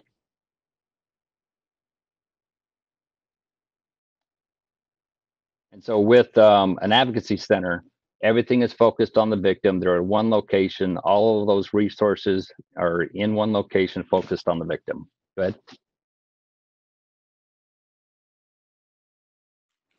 So just another visualization of getting the victims to the police department, getting all those resources in one location. Go ahead and hit the next slide. And what that will do is, based on this study, they show that it would basically provide 50% more efficient time to focus on victims. So as I mentioned before, not necessarily you're saving money, but you're more efficient with your money and your time so that you can therefore treat and service more victims and get more prosecution. Go ahead to the next slide. So looking at our historical, just in the last 5 years, our population growth over the last 5 years, as you can see from 2016, it really started to increase again. And unfortunately with that though comes increase in both domestic violence and sex crimes for both children and adults. So we've seen that consistent pattern of as our population grows, we continue to see a growth in both the domestic violence and sexual assaults for both categories. Go ahead to the next slide. So looking at adult victims, just in that same time frame, we've seen a 57.8% increase in sex crimes involving adult victims, a 33.3% increase for child victims, and an overall 40.2% increase in that same time frame for adults and children. Go ahead to the next one. So looking specifically at domestic violence in that same time frame, a 23.2% increase in domestic violence for children, a 29.7% increase for adult victims, and a combined increase of 28.1% for both. Go ahead to next. So looking at our current process on the left in the circles, you can kind of see different examples and different explanations that we've been provided from victims and from our observations of why victims don't seek help, and or different barriers and obstacles we see in the process. Everything from, as I mentioned, a dissected process where we're all over the place, having to retell the story, forensic exams being delayed or not available, or the victim doesn't want to consent to one, the environment, the distance they have to travel, all those different things contribute to less victims seeking resources of an advocacy center. And looking at two different samples from our data from 18 and 19, we found that only 3 out of 10 of our victims are actually utilizing the advocacy centers currently. And so by providing the advocacy center, it should increase that percentage. But keep in mind, not everybody requires a forensic exam. But by having all those resources, we can get the interviews, we can get evidence collection, everything done in one location. So it provides a better service for everybody. Go ahead to the next slide. So our request is for council to support to include funding the Gilbert Advocacy Center in the proposed ballot, as we just talked about in the previous discussion with Streets, for a bond ballot question in November of 21. Next. So we looked at several options. CIP did a great job of giving us numerous scenarios and looking at 5 different scenarios, examples of where and the best location based on the cost. And our recommendation is actually the property right next door to us. The lot that's next to us would be, it's town owned, and based on our programming that we did, we sat down and went room by room, detective by detective, going through that multidisciplinary team, and looking at what our needs are, and looking at the examples from other agencies as well to make sure we're designing a quality service for our victims and for our community. Go ahead to hit next. So the projected cost, and this is based on an FY 22-23, 22 design, 23 build, is 16,371,000. And so I'm sure you have several questions, but we'll have an opportunity to ask some questions on this and dispatch. So if we can, we'll move on to the next and talk about dispatch. Okay, before I start, if I can just do a quick shout out to our telecommuters. This week is the National Telecommunicators Week. We can't do our jobs without our dispatchers, and they do an excellent job, and a lot of what they do happens behind the scene. And so go ahead to the next slide. Our dispatch does a great job, and but they, you know, people think you call 911, the call gets dispatched, and it's simple as that. But there's so much that goes on behind the scenes. Not only they're answering the radio channels, they're answering the phone calls, but in addition to that, they're helping us gather intel. They're doing records checks. They're monitoring other agencies. So if there's a pursuit or some activity going on in Mesa or Chandler, they monitor those channels as well. In addition to that, they have access to our traffic cameras and our cameras at our town facilities, looking for issues, and or if there's a call, they can pull up those camera feeds and see what's going on and relay information to our officers. Go ahead to the next. So historical perspective, in 1985, we had a population of 17,860. We had 25 employees with the Gilbert Police Department, and we operated off one radio channel, and that's one patrol radio channel. And 2020, we have a population of 259,000. We have 427 employees, and we are still operating off of one patrol channel. Now, there's, as you can see in the picture, there are a lot more than just one person working at a time. There's a lot going on between call takers, our dispatchers that are receiving emergency and non-emergency calls, and everything that supports that one radio patrol channel. But that radio patrol channel is extremely overworked, and it's creating some safety issues for us. Go ahead to the next slide. Again, looking at some of the historical data, comparing where we were in 1986 to where we are now in 2020. And you can obviously see the extreme growth that we've had, not only in the town, but within the dispatch center, our current employee ratios, and then also the activity of what our officers are generating, as well as what's called into dispatch by the community. And non-emergency calls are far exceed the emergency calls, but you can see a great increase over the years in both those areas.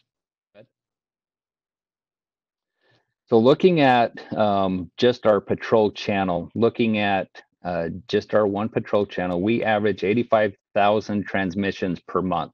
So that could be anything from a 1-second transmission to a 1-minute transmission.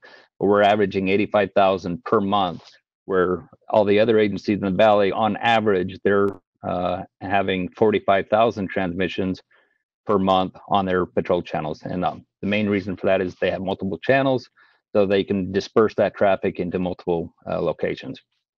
Go ahead.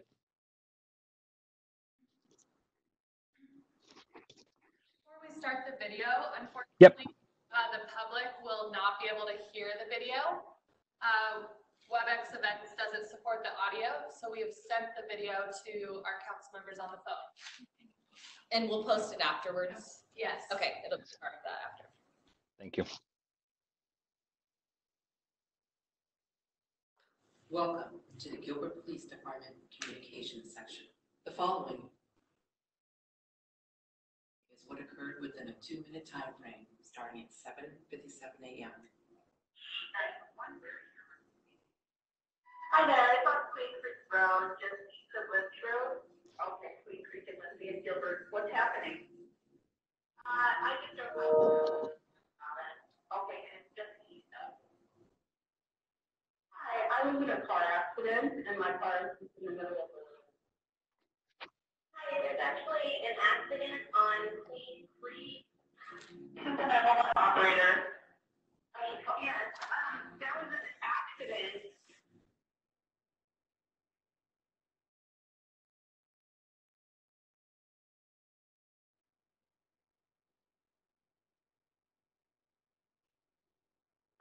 Next start over 25 megawatts, 952 Union on Queen Creek. 1122 0-55 east of on Creek Road to vehicles eastbound from 2025 route as the light SUV one passenger car.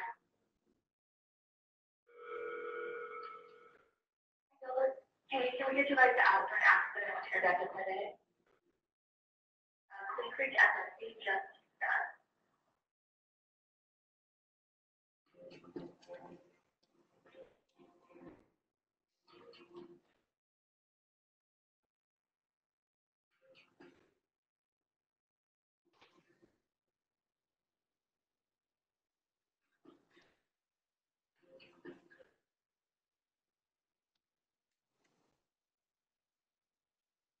Good. Hit next.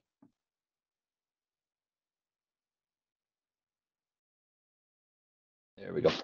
As you can see by that short video, thank you to our communications team in dispatch that helped put that together. A lot happens in a short amount of time. That's just one example from January when we were preparing for the council retreat of just what happened in 15 minutes. So whenever we have an accident or any significant event, we get numerous callers.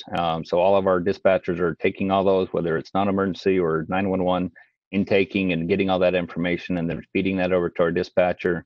And at that time, then the dispatcher is dispatching that out to the patrol officer.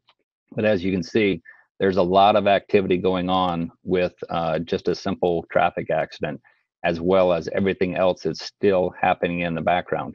So this diagram here just kind of shows you an example of all the different units and all the different things that are inputting information into dispatch, and they're having to manage that. Go ahead to the next slide. So on this one, you'll see in the video, there's no sound, but it's just scrolling down on their unit display on one of their display monitors that they have. You can see at any given time, they can have anywhere from 20 to 100 officers, civilians, detectives out in patrol, and they have to monitor each one every time they do a traffic stop somewhere for follow-up, even to take lunch.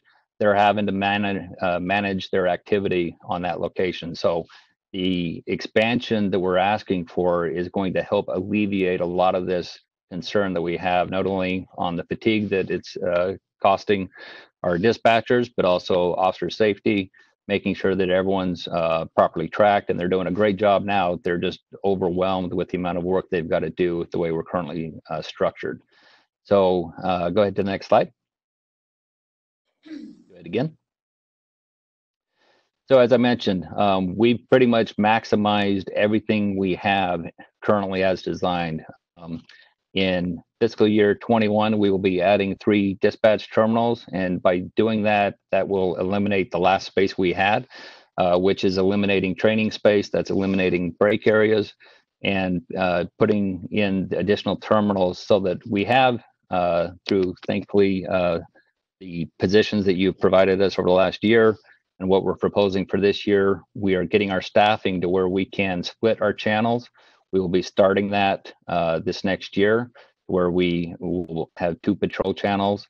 And as we expand the terminals, that'll allow us to do that 24/7 each day. But as I mentioned, adding those terminals has put us at our limits. And so we need additional space. We need to expand not only for where our needs currently, but into the future as we continue to grow. Go ahead and hit the next slide. So additional staff have been added, as I mentioned, and we'll be requesting some additional in the new budget. Additional dispatch terminals, as I mentioned, will be added. We also need to update workstations and the configurations, not only for the new technology, but to make sure that we're ADA compliant. And then long-term solutions need to be implemented to ensure that this space meets the configurations and the needs of our dispatch center. Go ahead. So the good news is we have a solution. Go ahead to the next slide. So the Highland Justice Court, all the JP courts in the East Valley are consolidating to Mesa Drive and Baseline on the county property there. So their current plan is to relocate in July of 2021. They currently lease the space within our court building. Currently, our design and our plan is not to touch the courts, though they need those areas. But what's listed in the picture is the Highland Justice Court, their records area and their administrative area. That, and then the picture on the left, which is an MVD office, which was a great idea, but it never actually came to fruition. So those two spaces provides about 5,000 square feet. And so our proposal is to expand the police department's needs into this area. So we expand dispatch upstairs in our police building, and the displaced personnel would be moved down into part of the police department building and then into this justice court, which is already connected. So rather than building a new building, we're optimizing the space that's available to us now and by the opportunity of them moving out. Go ahead to the next slide. So once again, our request is for council support to include funding for the dispatch center expansion in the proposed ballot question in November of 2021. Go ahead to the next. The expansion will utilize existing space within PD and the court buildings, and hit the next one. For the projected budget is once again based on FY22 design and FY23 build, $7.9 million. So with that, I'll open it up to any questions. We have a couple others from the team on here if there's other specific questions or other input, but I'll turn it over to council and mayor for any questions. Okay, any questions from council? See you all this morning, and Patrick kind of mentioned an 8-year effort into long-range infrastructure planning. LRIP is such an important part of where Gilbert is going towards the city of the future, and this complex process couldn't have been possible without a lot of collaboration from Parks and Rec and Public Works and IT and management and budget, everyone to work together and create a format that we could replicate to best project needs. For the council who's just joining us, the long-range infrastructure plan was an important piece to the town because it really allows us to address infrastructure and assets with a predictable and systematic approach, with the goal of improving the reliability and performance of our useful life of assets, with lowering the total cost of ownership. So this is projecting not only tomorrow, but 10, 15, 20, 30, 40 years plus, so that we can leave our successors in a much better position in the future. And if we go to the next slide. In the interest of timeline, the good news is there are fewer slides than last year in the fall, for those of you who are with us, where we went through all of the inventory. But at that fall retreat, we did mention that we were going to go through a third-party verification process. And I'm happy to say that today, Daniel Hunter, Tim Detliff, and Nate Levick from Amoresco are joining us, and they're going to be guiding us and walking us through the methodology and the results of that verification process, along with Kelly discussing some of those funding items within general fund water and wastewater. Next slide, please. So to kind of give you a brief background, steps 1 through 4 are the items that have already been completed up until today. We took a look at all of our assets and developed that infrastructure inventory to put into our management system. It's millions of assets and billions of dollars in those. We went ahead and developed recommended useful life for all of those assets and infrastructure, along with maintenance programs to optimize the operations and extend the life, along with evaluating the life cycle and replacement costs. So those 4 steps got us to this morning. And I think that's what took so long, is that we wanted to make sure we had these correct. And really now you see a system where we're no longer just talking about what these recommended maintenance programs, we have built it into our work order system, so they're automatically being generated into the times and periods that these maintenance procedures should be happening, which sets us up very well into the future. And leading us into today, we're developing recommended funding policies for those unfunded liabilities within these funds, and also accomplishing our WIG of looking at the long-range infrastructure plan. And next slide, please. So today, the ask, and Kelly will go over this in more detail later, would be to consider policy changes for the repair and replacement needs in the general fund, the water fund, and wastewater fund. Next slide, please. So at this point, I'll be handing it over to Amoresco. Amoresco's had over billions of square feet of facilities and hundreds and thousands of clients within not only the public sector, but the private sector, and analyzing these types of programs and have a much larger data inventory with all they've been involved in. So with that, I will hand it over to Nate Levick, who I believe is starting us off. Thank you, Robert. Hello, everyone. This is Nate Levick. If you can hear me all right in there. You sound good. Great. Thank you. So thanks for having us. On behalf of Amoresco and my colleagues here, my name is Nate Levick, a project manager within the Asset Sustainability Group at Amoresco. And I'll walk through a little bit of the context and the process for the asset advisory work we did that Robert described. And thank you, Robert, and to the team, Marshall, Jessica as well, and helping us make this an enjoyable process to go through with you all. If you would go to the next slide, please.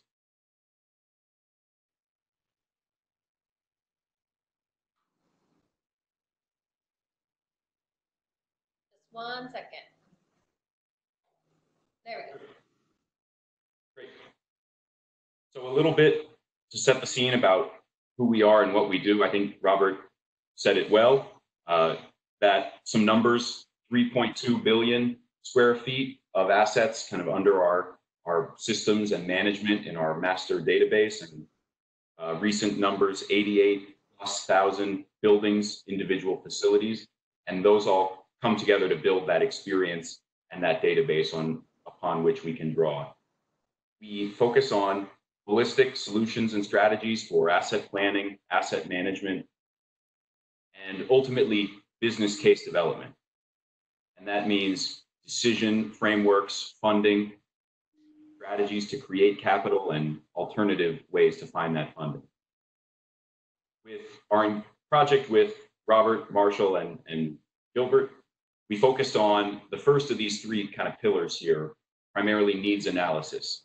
So life cycle forecasting, condition assessment, validation, utilization, and other activities to form part of the input to this long-range infrastructure plan.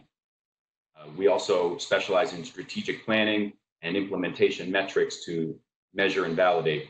And all those together form what we like to call an infrastructure modernization plan, which really helps organizations across the country in all different sectors, public and private, focus on the total cost of ownership. CapEx, OpEx, energy, real estate, all rolled together in what we call the decision development framework to make the right decisions for your organization with all the right information. So if you would go to the next slide, please, I'll get into a little bit of the process we use. And we call this our data development process. And this was a multi-step way to take the existing data available and develop that into detailed life cycle forecasts for all the assets in the inventory. We quickly established life cycle cost profiles using the existing data and focusing on some basic asset details of the assets, of the buildings, of the sites, and the process equipment, age, size, type, for buildings, number of floors, etc. Brought that all together and developed life cycle cost templates based upon our existing master database and adjusted for local factors, age, area of the country, and other cost adjustments to really sharpen the pencil there.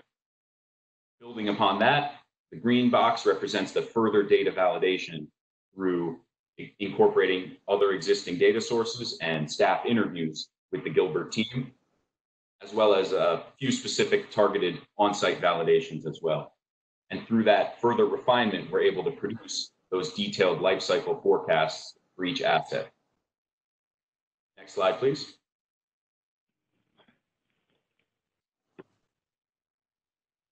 And the next slide coming up is a summary of those assets in the scope of our project here. Facilities, the sites that surround them, and a select portion of the water process equipment was included. And this bar graph shows ages by decade of construction, grouped by decade, and area in square feet on the y-axis. And you can see some overall statistics about the portfolio as a whole. Average age, about 19 years. That's relatively young compared to some of what we've seen in our recent experience. And that translates to the good condition that a lot of the assets are in that Tim will talk about in the next few slides. And this just kind of represents a snapshot of the data that was included in the long-range infrastructure planning asset advisory project here. And that was used to develop, again, these detailed life cycle forecasts that formed the planning data you'll see in the next few slides. So with that, I'll turn it over to Tim, and you can go to the next slide, please. Yes, good morning. My name is Tim Detlaff. I'm one of the senior vice presidents here at Amoresco. Happy to be presenting this to you. The slide that you're looking at is the outcome of all the assessments and work that Nate just described. And this is a roll-up for all the facilities, so all 58 facilities and their sites and all the needs associated with it. And it looks very busy and noisy. And each one of these bars represent the number of dollars of investment required each and every year going forward. And you can imagine there's 58 pictures like this for each facility. It has its own picture, and the different colors just mean different building systems require some investment, whether it be mechanical investment, building envelope, interiors, walls, floors, ceilings, fixed equipment, millwork, things like that. So these different colors basically lay it all out. Behind the scene, as Robert described in the beginning, are just thousands and thousands of data points that describe for each piece of equipment, each air handling unit, when it's due for replacement or repair going forward. And that's really what this picture illustrates. So this is the roll-up now of all 58 facilities or sites. This does not include any process equipment on the water fund, but this does include all the facility infrastructure. If you can just advance the slide a little bit, and you'll see in the first bar there, it should advance and let you know that there's about $12.9 million worth of facility need today going forward. And again, broken down by mechanical, electrical, architectural, structural, site, all those different elements that make up your entire portfolio. And then each year thereafter, there's another bar and another bar and another bar, and everything's in current profile. So if you can just back up. Then on top of that, what we do is we then overlay a funding profile. And in this case here, we said, what if we spent 50% or half of 1% of replacement value of those assets, and that translates to about $1.76 million per year. Again, no inflation, no escalation. And if we invested $1.6 million every single year into your portfolio against the backdrop of the need that's there with the bar graph, you can see that you're short. So what we're going to do is figure out exactly how much money we should invest based on a risk profile. And the other thing to note too is that you don't have to spend 100% of all those needs, but there is a risk profile. I'm going to talk about that in just a moment. So if you go to the next slide, please. So the same information is presented now in a cumulative format. So again, we start with a deferred backlog, and this is now just the general fund facilities only. So this is 41 facilities. So it has $7.2 million worth of backlog today. And then over time, what's happening is all those different needs that you saw on that graphic, again, for general fund, 41 facilities only, it's going to grow to $225 million by 2049. Now, again, no escalation, no inflation. This is just all in 2020 dollars. And this bow wave of need continues to grow. And this is not uncommon. We see this everywhere we go with every portfolio that we represent. If you go to the next slide, you can see the backdrop for water fund. So this is now looking at the 17 sites that are in the database. There's about $11.2 million worth of need today growing forward, and it grows to about $216.6 million. Now in the water fund, if you just advance the slide, you'll see this dark blue section now gets filled in, and this represents an annual contribution of about $5 million per year.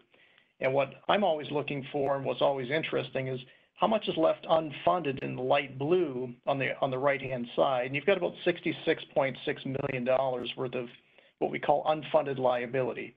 So that's a risk to you going forward. Do you have to address it all? Ideally, yes, you will. And at some point, all those needs will come due, and I think that's important to note. So the whole idea is that you want to try and cover up as much of this unfunded liability with funding as you can. And in the case of the water fund, you are doing exactly that. And you can see you have no unfunded liability for a number of years, but then it will start to grow again. That's not the case with the facilities on the general fund side. So if you go to the next slide, please.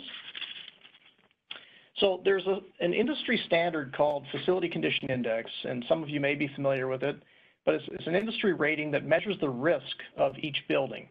And it's a very simple ratio. It just says how much money do I need to fix my facility divided by its replacement cost. And if you had, example, if your house, you had a $300,000 house and you had 0 repairs, the FCI would be 0, and so on.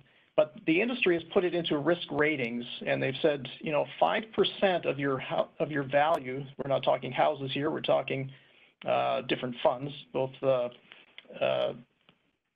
water fund and the general fund. But the idea here is that can we look at each facility, each facility that were the 58 that we looked at, and can we figure out, well, what range is it sitting in? So a good range would suggest that you have about 5% of the asset value that is unfunded. And I don't have enough money to fix it, but I still only have 5% unfunded. That's a really good sustainability target to look at, and sneak preview, that's kind of where you're at right now. You're actually sitting at 4%, and they'll show you in the next graphic where you're at, and then how it's growing over time. But then the industry has other ratings, fair, poor, and critical. And the more money you put into your portfolio over time, the better your condition profile will be. And the whole idea is, can we manage the portfolio to a sustainability target of 5% or better, meaning the good range, so only 5% of your asset is unfunded going forward. That way you don't compromise the quality of community and living that's associated with those particular facilities and assets. So next slide. So this is your picture today. So this is now a roll-up of, this is with no funding at all. So the black line represents the same picture that you saw cumulatively assembled here. And it shows this is both water fund and general fund. Does not include the equipment, the process equipment in water fund, though. This is just the buildings themselves. So cumulatively, you see this growth happening over time. So this is the exact same profile that you saw early on. And then what we're doing is we're mapping it up against a risk rating. So green is good, yellow is fair, poor is critical, and red, or poor is in the orange, and red is critical.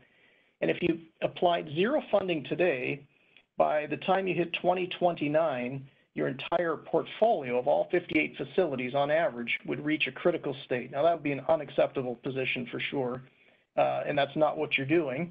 But I just wanted to give you a backdrop so you can actually see where things are at. The good news is today you're actually at a 4% FCI, and you're actually in the good range in 2020. But as you can imagine, all these needs pile up, different pieces of equipment age over time. And I can tell you that the number of the profile on the far right-hand side by 2049, that number is 100% accurate. Why? Because over time, every piece of equipment will need attention, repair, and a replacement. And that becomes a very accurate benchmark for you for funding appropriation assessments like this.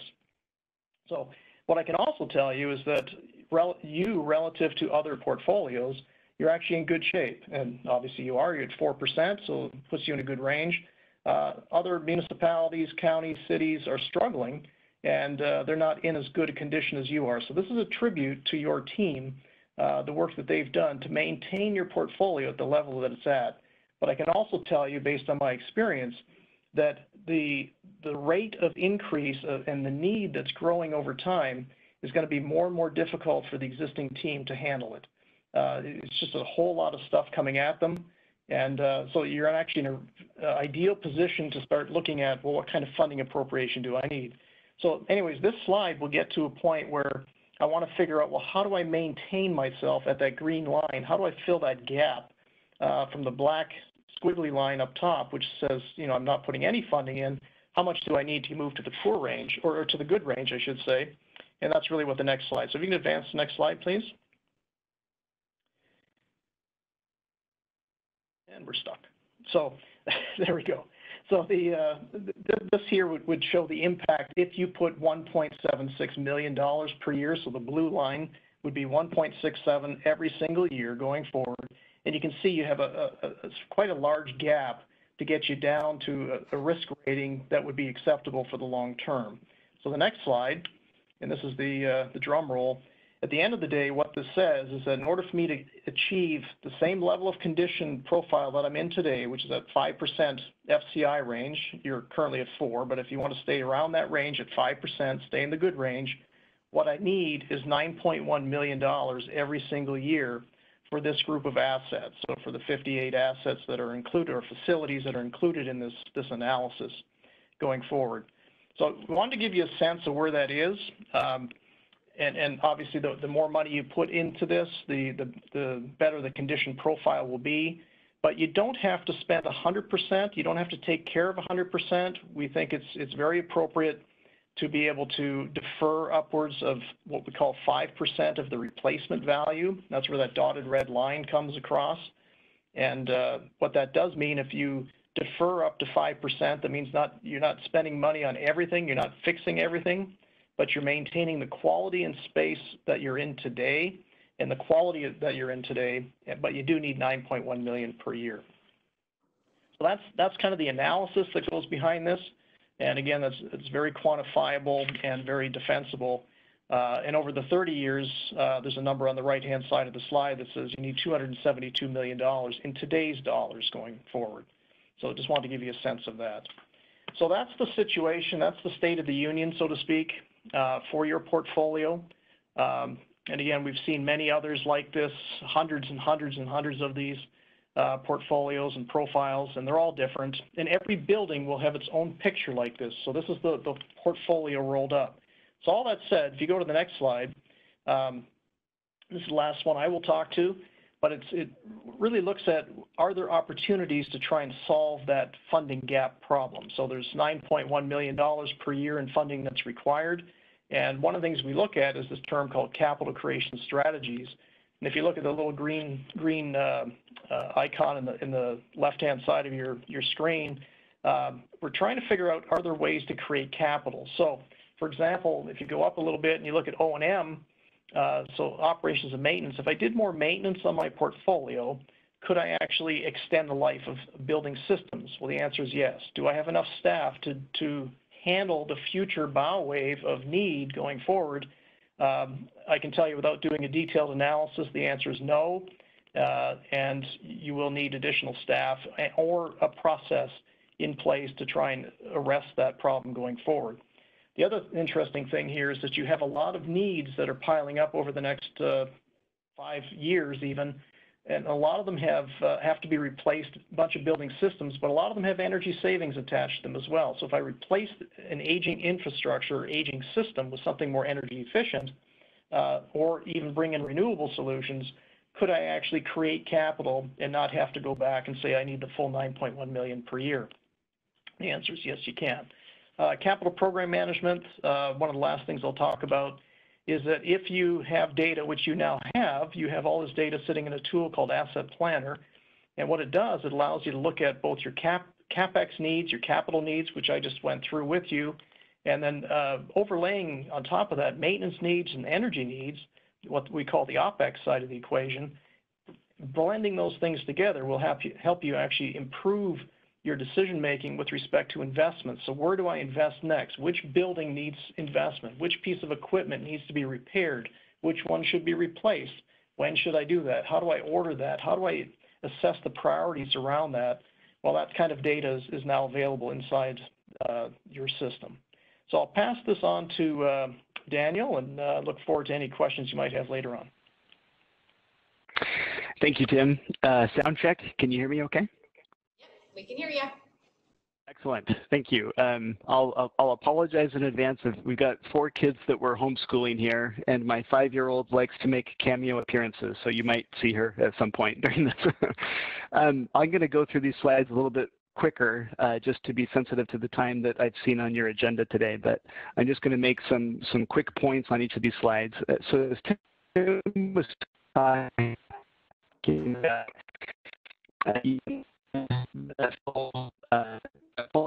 here, or at least you can come up with different ways to fund it than just, continue to throw capital dollars at it. This slide is simply meant to illustrate that we did a preliminary the number I would draw your attention to is right there in the, I'm going to interrupt you. Middle of the quarter. Yeah. Daniel, there's an issue with your sound and your screen is cutting out as well. It may help if you turn off your video. Your bandwidth won't be stretched as much. Hopefully that will help with your audio. All right. Is that any better? We'll let you try. Keep talking. I'll interrupt you if we get broken up again. Okay. All right. Thank you for the feedback. Just trying to make a point on the right in the middle. $1,000 of this is simply meant to illustrate that there's opportunities in your facilities where you have energy savings potential that runs straight in line with some of the deferred maintenance and some of the projects are going to be funded in any way. Fund these projects rather than just throwing capital dollars at them. Next slide, please.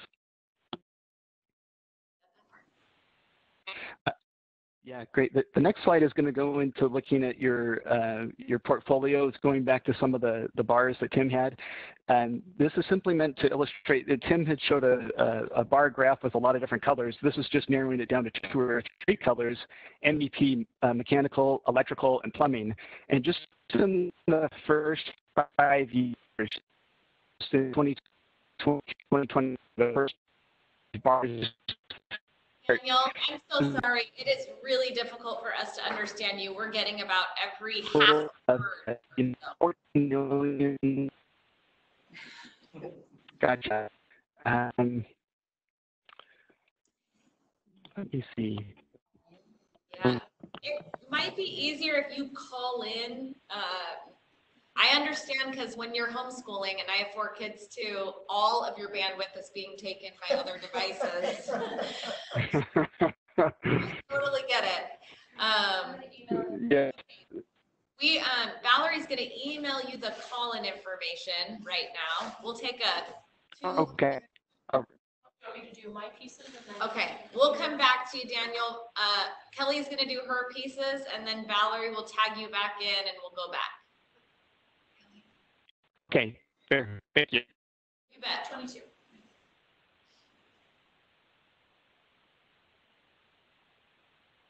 Perfect. Well, we'll just skip to the end parts and then go back to the ideas that they have on capital creation and some different ideas on energy savings, which would be great.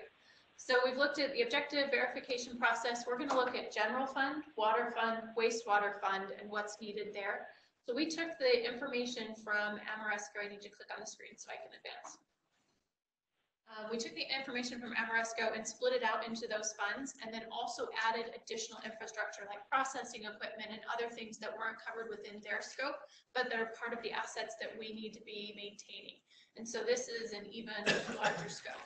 So for general fund, it has all of the things that we're maintaining in this area: irrigation system, parks, light poles, it's the buildings, it's a whole bunch of assets that we have. This graph takes you 30 seconds to look at, and it took us hundreds, if not thousands of hours to put together. So ooh and ah, even if it just takes you 30 seconds. So what this shows is, just like Amoresco explained when they were going through, this is the cumulative need over time. Our time frame goes out to about 2100, so about 80 years of time period that we looked at with the life cycle replacement. Right now in general fund, we only fund rolling stock. So cars, things with wheels. We don't fund replacement fund for all of our infrastructure. And so we only do about 2.3 million. That's not to say that we're not maintaining our infrastructure. infrastructure. We just do it with our annual budget appropriation as things are needed. And so if we were to switch and move what we do just basically in annual appropriations, move it over to a specific repair and replacement fund and expand the rolling stock to be all infrastructure, we would need something in the neighborhood of $11.9 million a year going over to that fund. So the recommendation is that we do work towards expanding that repair and replacement fund and general fund to encompass all of the needs that we have. That will help us better track what our needs are by having it in a specific fund, rather than the annual appropriations that we're doing now to get a better long-term view of what we're spending on repair and maintenance of our assets. So we would recommend doing that beginning of a series of one-time transfers over into that R&R fund. It's going to take us a while to build up to that, especially with some things that are going on now.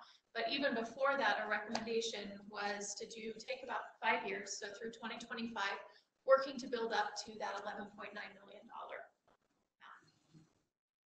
On the water fund, lots of water assets are included in here. And the water fund does have, you can see towards the end, that we have more unfunded liability that's building up. And so we dived in to say, what's causing this? A lot of what's causing this is the water pipe replacement. So the pink graph that you see on the left is annually how much it would be needed to replace pipes in the ground. You can see there's a peak there around 2106 because a lot of Gilbert growth happened in 2006. And so 100 years later, when you want to replace those pipes, it is $400 million of pipes in that 1 year alone that would need to be replaced. A lot. In a 10-year period right around that, it's $2.8 billion of infrastructure that will need to be replaced. And so what we would recommend is we're modeling with 5%, knowing we have to figure out a better way to do that. Fortunately, we have about 80 years to figure out technology, look at best practices, emerging advancements. We got to do something different because we're not going to have $400 million and we can't replace $400 million of pipe all in 1 year anyway. So some good work to be thinking about over the next 80 years. Like long-range planning, right? What we're about. So if we look at modeling with the 5% and realizing we're going to have to do something different on pipe replacements, then our average annual funding right now is about 12.5 million, and we would need about 12.9 million. So we're really well funded in where we're currently at with what we send in the water fund. And you're not accounting for inflation on these? Nope, none of these don't account for inflation. Okay. So the recommendation here is continue to fund our water repair and replacement and make replacements, and know that we have to look for some alternatives for our pipe replacements into the future. Kelly, Yes. this is Jared. Are you saying you're trying to flatten the curve? Yes, we would like it very flat. Yeah, thank you for the presentation. A lot of really good information here. I know there's literally thousands of hours of work and you're just getting the quick snapshot. The wastewater fund, lots of wastewater infrastructure that we're maintaining in this fund.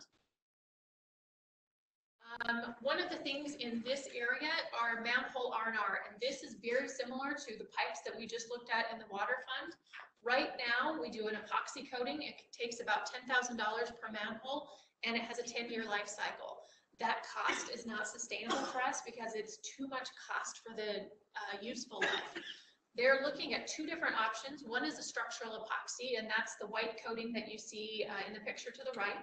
So they spray it in, and it has a structural aspect to it that would be, the cost is between $10,000 and $26,000. Wastewater is looking at these different options and evaluating them, so they just have some test cases. But it would be a probable 100-year life cycle, so a lot better on the life cycle side. The second option that they're looking at is a PVC pipe. So they would actually take out the existing manhole pipe, put in the blue pipe that you see in the picture on the left, and put it back into the ground, and then it would have a longer useful life as well. So this has already helped flatten the curve. Thank you, Councilmember Taylor, for this section of it. When we look at the wastewater fund, there is still a large curve towards the end of that. And what that's coming from is the PVC pipe life. So same with the water pipes, we put a whole bunch of wastewater pipes into the ground during the peak and heyday of Gilbert's growth and having continued growth. If we assume that pipe has 80-year useful life, then we get the bump on the left. If we assume it has 100 years useful life, then that bump moves out and it goes a little bit further into the future. So same thing on this. We are going to have to figure out some more cost-effective ways to do pipe replacement. Wastewater side has already worked and they have some more cost-effective ways because they can slip line the pipes rather than dig them out and replace them. Even with that, that includes this bump here. So less dramatic than water, but still a bump into the future. So on the wastewater side, when we look at everything put together, we're funding about $9.2 million a year. We would need about $18.9 million in order to be fully ready for that bump into the future. That bump, though, is 80 years, 60 to 80 years into the future. So it's that cost effectiveness of, do we start to put aside that many millions of dollars right now, or do we continue to look for some future technology? So being fiscally responsible, the recommendation is to say, let's continue our current funding levels, and then let's look for, are there more cost-effective ways over the next 60 years that we can be better prepared for this onslaught of pipe replacement that we know is coming. So at least we're aware of it, and a lot of the benefit of going through this project is having that insight into what's coming into the future. What are the areas that we really need to be cognizant of? So that brings us to the ask. General fund, we'd like to put the repair and replacement fund, all infrastructure, not just rolling stock, and build it up over the next 5 years, and then leave water and wastewater at their current contribution levels, knowing that we have some technology to look at for future needs. I can do questions, and I can go back to Amoresco slides as well. Let's go to Amoresco, and then we'll do questions at the end, if that's okay. Daniel, can we check your audio while we get your slides up? Okay, we don't hear you.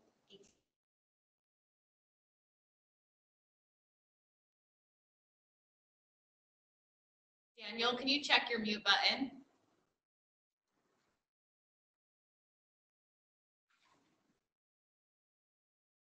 We have him muted, no.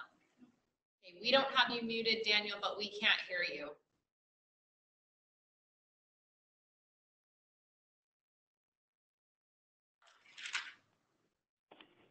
Oh, are we hearing you now? No, it's Tim Detlef here. Do you want me to run through these real quick? That'd be great, Tim. Thank you. All right. So I'll keep the video off just for the sake of bandwidth. But the big picture here is that you have a number of building systems that need to be replaced and can be replaced. And we looked at a couple facilities, two specifically, walked through them and tried to determine, what kind of savings could be established. So both from heating, ventilating, air conditioning perspective, lighting, equipment, lifts, domestic hot water, things like that. And for two of the facilities we looked at, there's about $47,000 per year in savings that could be had. If you go to the next slide. What this shows, this is similar to what I showed you before, and this is just mechanical and electrical systems identified here. So electrical in green and mechanical in blue. And over the next 5 years, you have about $63 million worth of replacements that you're going to have to do regardless. It's unfortunate that you have $63 million worth of stuff to do, and that's not uncommon, but there's also a benefit here in that if you replace those $63 million worth of systems with something more, $63 million worth of needs, 14 million of that represents something that has both mechanical, electrical energy savings attached to it or operating savings attached to it. So I think there's a way to leverage that. So as you replace pieces of equipment, we always advocate that it's wise to try and figure out how you can get some financial leverage from that. So whether it's improved O&M, improved energy, whatever it might be. Next slide, please. There's also solar opportunities, and this is one of the sites that Daniel could talk to more than I could, but we provided a visual imagery for you where you can actually start putting solar on top of your roofing systems and then leverage that. So from a renewable perspective, obviously bringing down your carbon footprint, but also reducing your electrical consumption. through solar. This is one opportunity where there's many opportunities in your portfolio. Next slide, please. And ultimately what we're looking at is are there ways to create capital? And we have about 12 different categories here. We just touched on energy only and maybe a little bit of renewables, but we think there's about $1 million worth of potential savings that could be had here per year, or 825 per year and then 135 one time. And this is just a very cursory look at this. So we think there's about $20 million worth of leveraged dollars here, savings that could be created and paid for through a different vehicle, rather than sort of a cap in hand approach like we're suggesting here from appropriation. So hopefully that gives a quick summary, and I'll turn it back to you all. Thank you. And Andrew Jackson, Mr. President. Good afternoon. Can you all hear me well? We can. You sound great. Awesome. Hit it. All right. So good afternoon, Mayor and Council. I'd like to thank each of you for your time today. As we are all aware, these are trying times, and traditionally we would have loved to have been with you in person. But as we make the digital shift to continue providing the essential services to our community, I'd just like to say that I'm extremely proud of the commitment and dedication our Gilbert employees continue to have for our community and to one another. I'm Andrew Jackson, the town's water manager, and I'll be presenting the North Water Treatment Plant's water quality long-range strategies with my co-presenter, Engineering Project Supervisor Gene Jensen. Several of you are aware of the challenges that we've had in recent years centered around water quality compliance. So this presentation will seek to get everybody on the same page in regards to the past, current, and future obstacles, challenges, and opportunities that we must seek as a town to address the long-term needs at the North Water Treatment Plant. And so I'd like to ask that you please hold your questions to the end of the presentation if possible, since we'll be covering many topics and many of which may answer some of the questions you will likely have along the way. We can do that. Thank you. Next slide, please. All right, so the Water Division has exhausted the toolbox of operational and facility optimization strategies at the North Water Treatment Plant to achieve compliance with drinking water standards and safe yield requirements. And so we are now in a position where we have to make a substantial investment. And so this presentation will discuss what that substantial investment looks like and the steps that we've taken to be in a position to present this to you this afternoon. Next slide, please. Andrew, I'm just going to add one caveat. If you use things like safe yield requirements, make sure that you explain what those things are. I'm just trying to be cognizant of the public, but also we have new council members. So when you are going through your presentation, we'll just try to explain as we go. Will do, and I'll touch on what we mean by safe yield requirements here in a future slide, more in depth. Next slide, please. Okay, so this is the outline of the topics that will be covered this afternoon. I'm not going to touch too heavily on these right now, but in summation, I'll be framing the challenges that we're faced with and the criticality of the timing in which we must address these challenges. And so there are major implications from a water quality compliance and a water resource adequacy standpoint that we must address. And as a division, and with the help from our outside consultants and internal teams to the town, we've come up with viable solutions to address the needs of today and the needs of the future, not only to ensure customer satisfaction, but also safe and reliable drinking water compliance. So the presentation will cover the approaches taken by the Water Division to date, and we'll discuss what the compliance horizon will look like. As I mentioned, timing is of the essence, and there will be budget implications, all of which are necessary to ensure long-term compliance with regulatory agencies and for sustainable water resource adequacy. Next slide, please.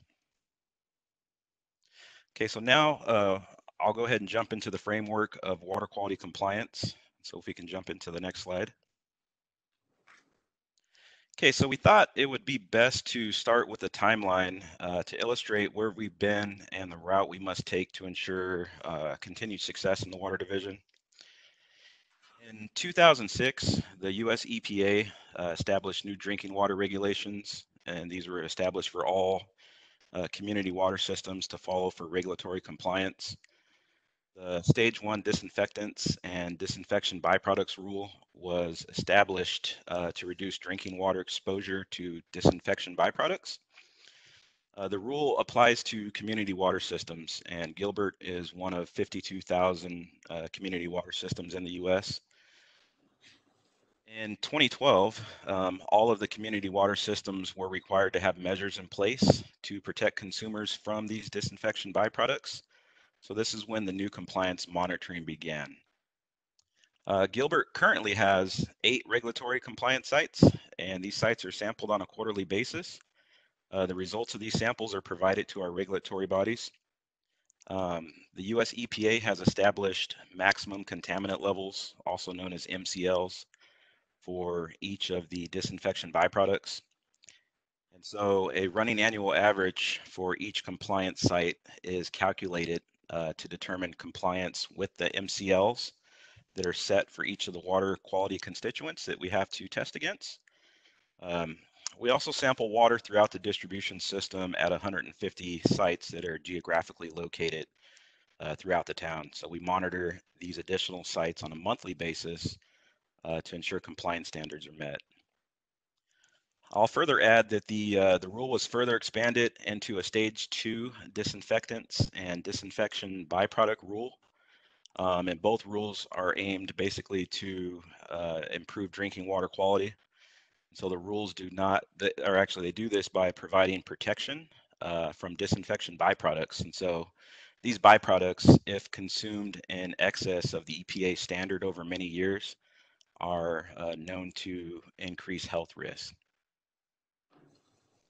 So in the years 2013 through 2016, Gilbert experienced 3 operational trigger exceedances. These are also known as OEL exceedances. The OEL is calculated every quarter by using the 3 most recent quarters of results at one sample location. So in the event of an OEL exceedance, water systems are required to conduct an operational evaluation to determine what caused the exceedance and what measures need to be put in place to prevent future exceedances. And so although an OEL exceedance is not a violation in terms of having to require public notification, it's typically a precursor to upcoming and ongoing water quality challenges that a system might face. So the water quality constituent that triggered the OEL exceedances in Gilbert during that time frame was total trihalomethanes. You'll see that acronym there, TTHM, total trihalomethanes. So you're probably wondering what TTHMs are, so I'll explain that. TTHMs are a group of 4 chemicals that are formed along with other disinfection byproducts when chlorine or other disinfectants are used to control the microbial contaminants in drinking water. And so they react with naturally occurring organics and inorganic matter in the water. As part of the EPA's Stage 1 disinfection byproduct rule, to regulate total trihalomethanes, TTHMs, the maximum allowable annual average level for that particular constituent is 80 parts per billion, also known as 80 micrograms per liter. Okay, I'm going to translate for you. I love smart people. I'm not one of them, but I've already been explained this in years past. So basically when we treat the water, there is a byproduct that is produced, and that byproduct, depending on the quality of the water, can reveal itself. Yes. And therefore puts us in what you might call a violation. That is absolutely correct.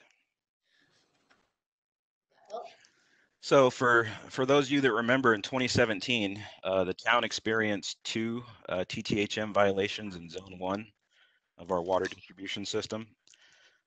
These violations were a combination of compounding issues that we are continually working to address and also a result of a critical piece of equipment that failed without notice at one of our TTHM location sites. And so we've since put fail-safe equipment at all of our distribution sites that have this equipment so that we can be alerted of any additional malfunctions.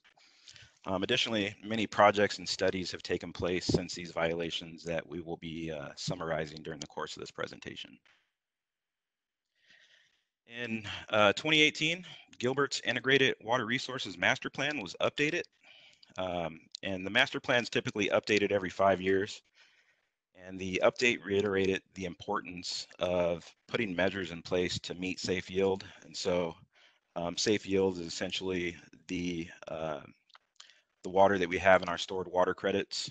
And so we want to make sure that we're not burning through those credits. And I'm going to talk on a few slides ahead here about what that looks like and the implications of that. But currently, due to the water quality reasons, water quality concerns that we've been having, Gilbert is currently using 65% surface water and 35% groundwater to supply our consumers with drinking water.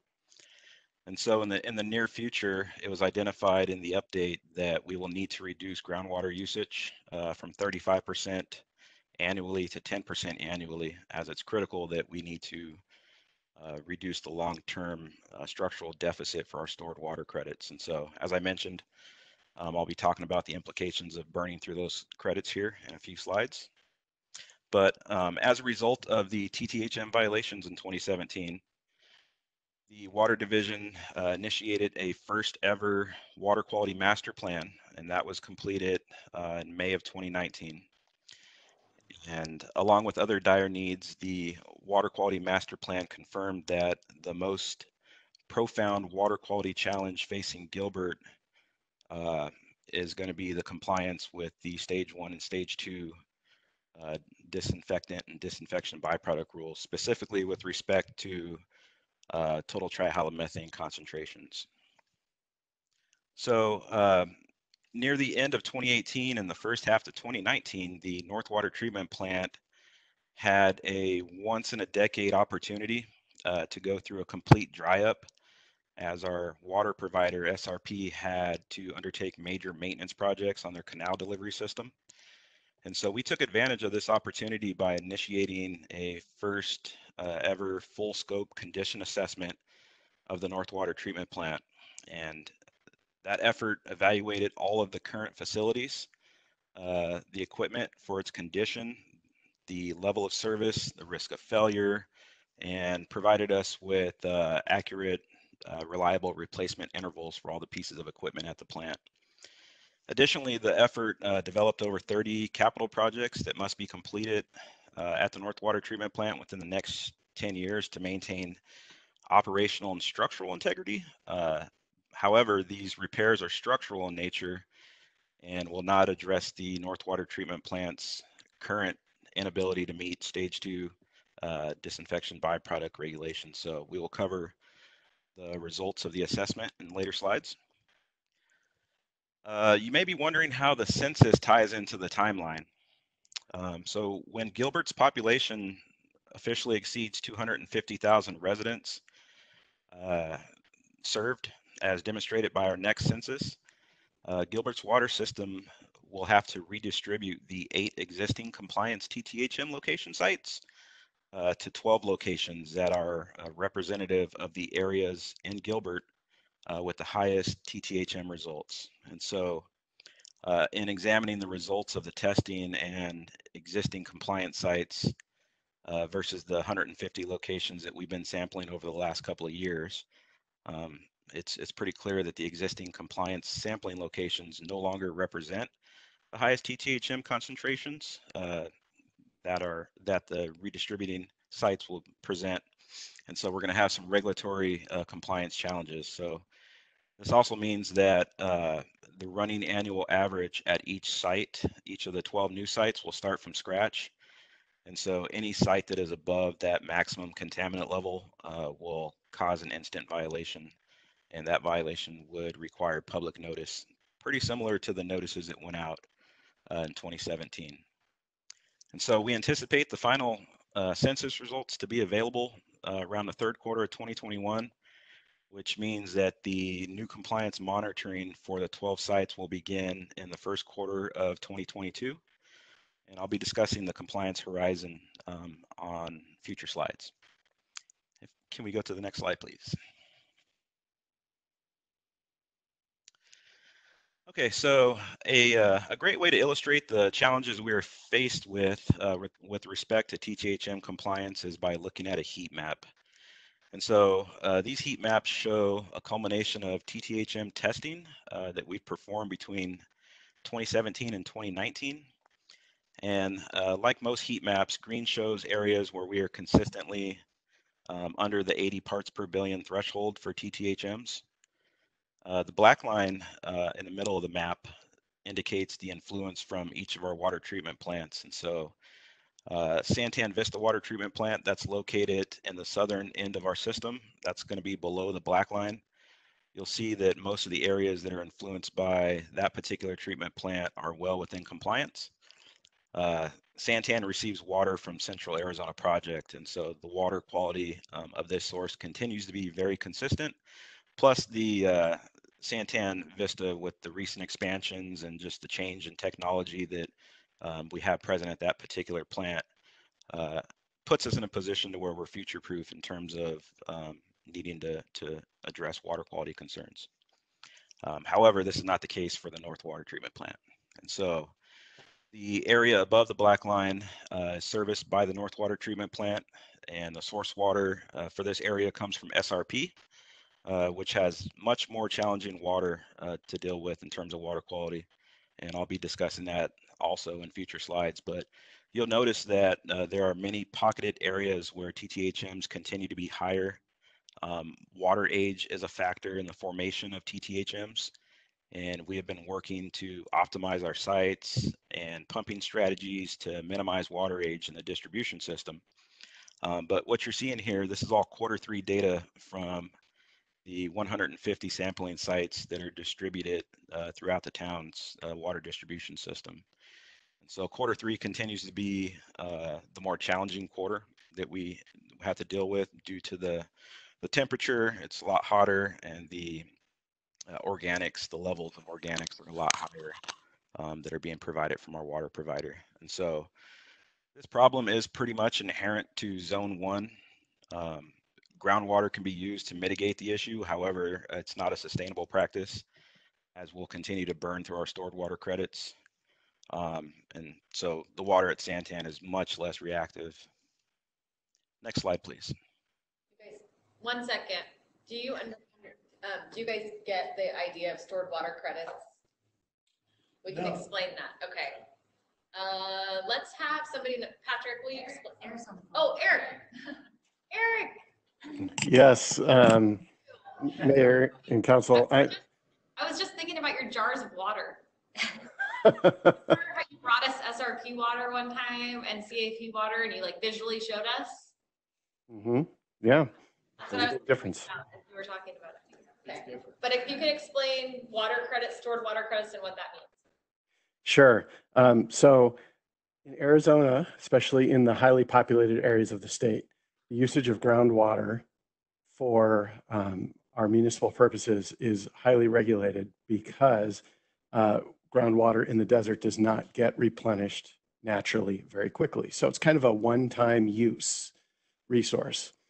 And because we have that one-time use resource, we have to replenish any groundwater that we pump. And that is called a long-term storage credit. So what we do is we use a renewable water resource like a surface water from the Salt River Project or the Central Arizona Project.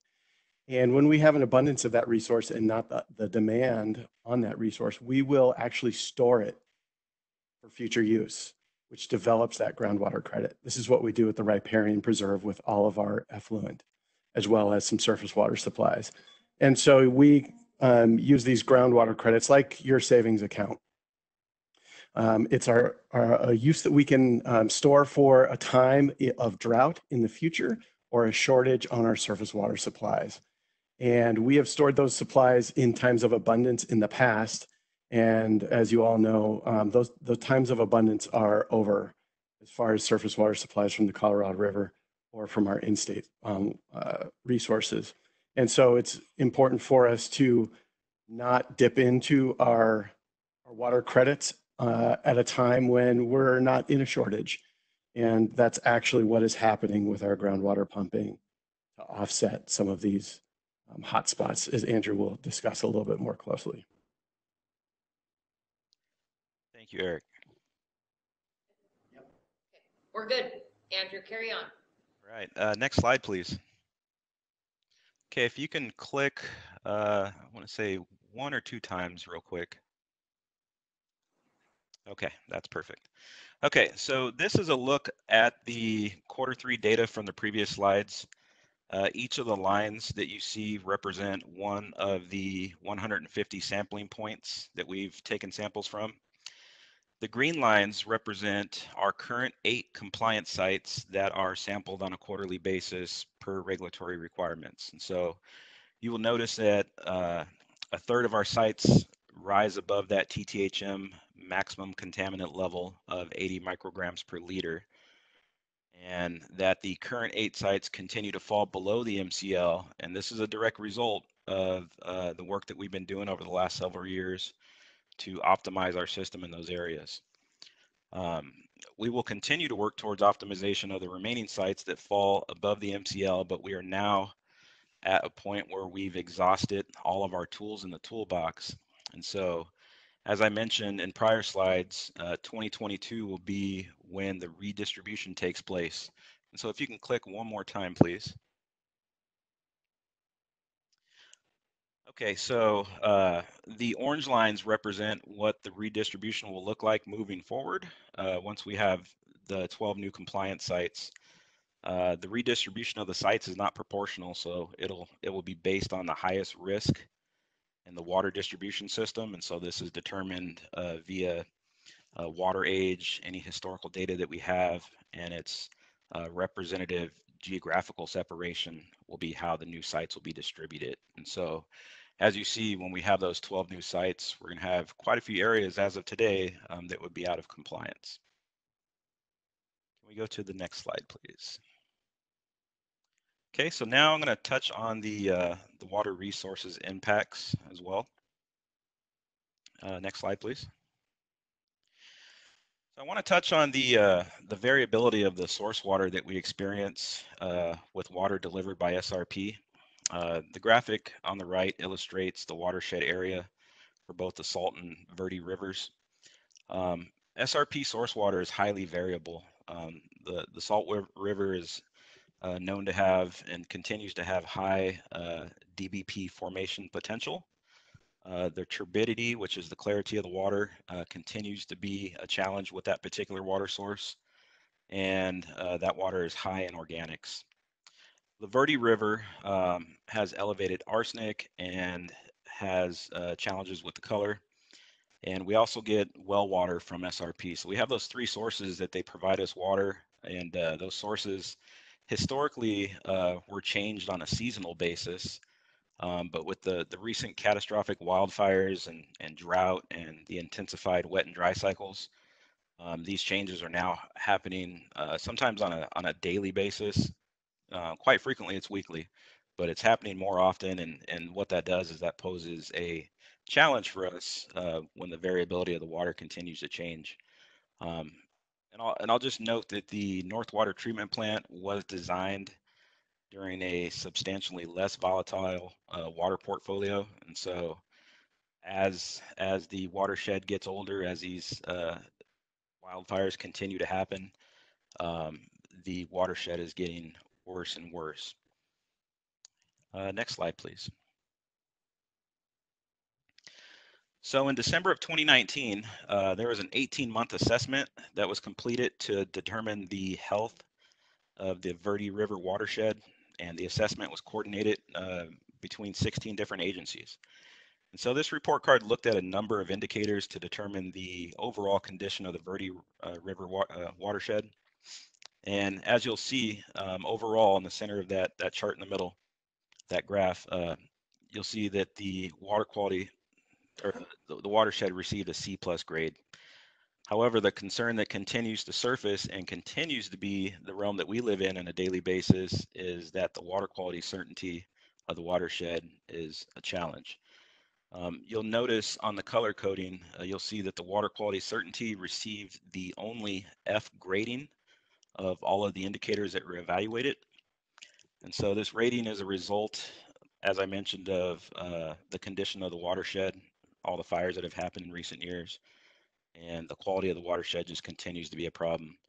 So agencies across the valley that receive water for treatment purposes from the Verde and Salt rivers have been told that the agency will essentially need to put measures in place to address water quality concerns. And many of these agencies have technologies in place currently to address the challenges. However, cities like us, Gilbert, Chandler, Tempe, all three of these cities have had TTHM violations in recent years. We're a few of the remaining cities who are working to find long-term solutions to meet water quality compliance. And I know Chandler and Tempe are currently working on multi-million-dollar projects to ensure compliance now and in the future. And so, and even in Phoenix too, Phoenix has taken the same measures, and they've currently have hundreds of millions of dollars of work that is coming up and ongoing currently to address the concerns for their treatment plants that receive SRP water. Andrew, just to touch on one other component, at one point, probably, I don't know, 4 or 5 years ago, we were given a presentation and asked to contribute to the actual Verde River area to improve and clean up some of the issues at the source. And as a council, we actually voted that down as far as a financial contribution to that effort. I voted in favor of it because I think going to the source and trying to clean up at the source is a better effort than trying to monitor the ongoing changes and unpredictability locally. But I think that does continue to be, that could be another option. One of the challenges, and I understand why many council members voted against that, was because it's going to take a substantial number of cities working together with nonprofit groups and lots of financial contributions and volunteer hours in order to actually make a difference in that space. And so it didn't feel like our little contribution was going to make a big difference, but if we all pitched in together, certainly it would make a difference. You have a question? Yeah, just so I kind of wrap my head around what is contributing to the very poor quality. I know that the TTHMs are going to be a function of the biologics in the water from what you're talking about.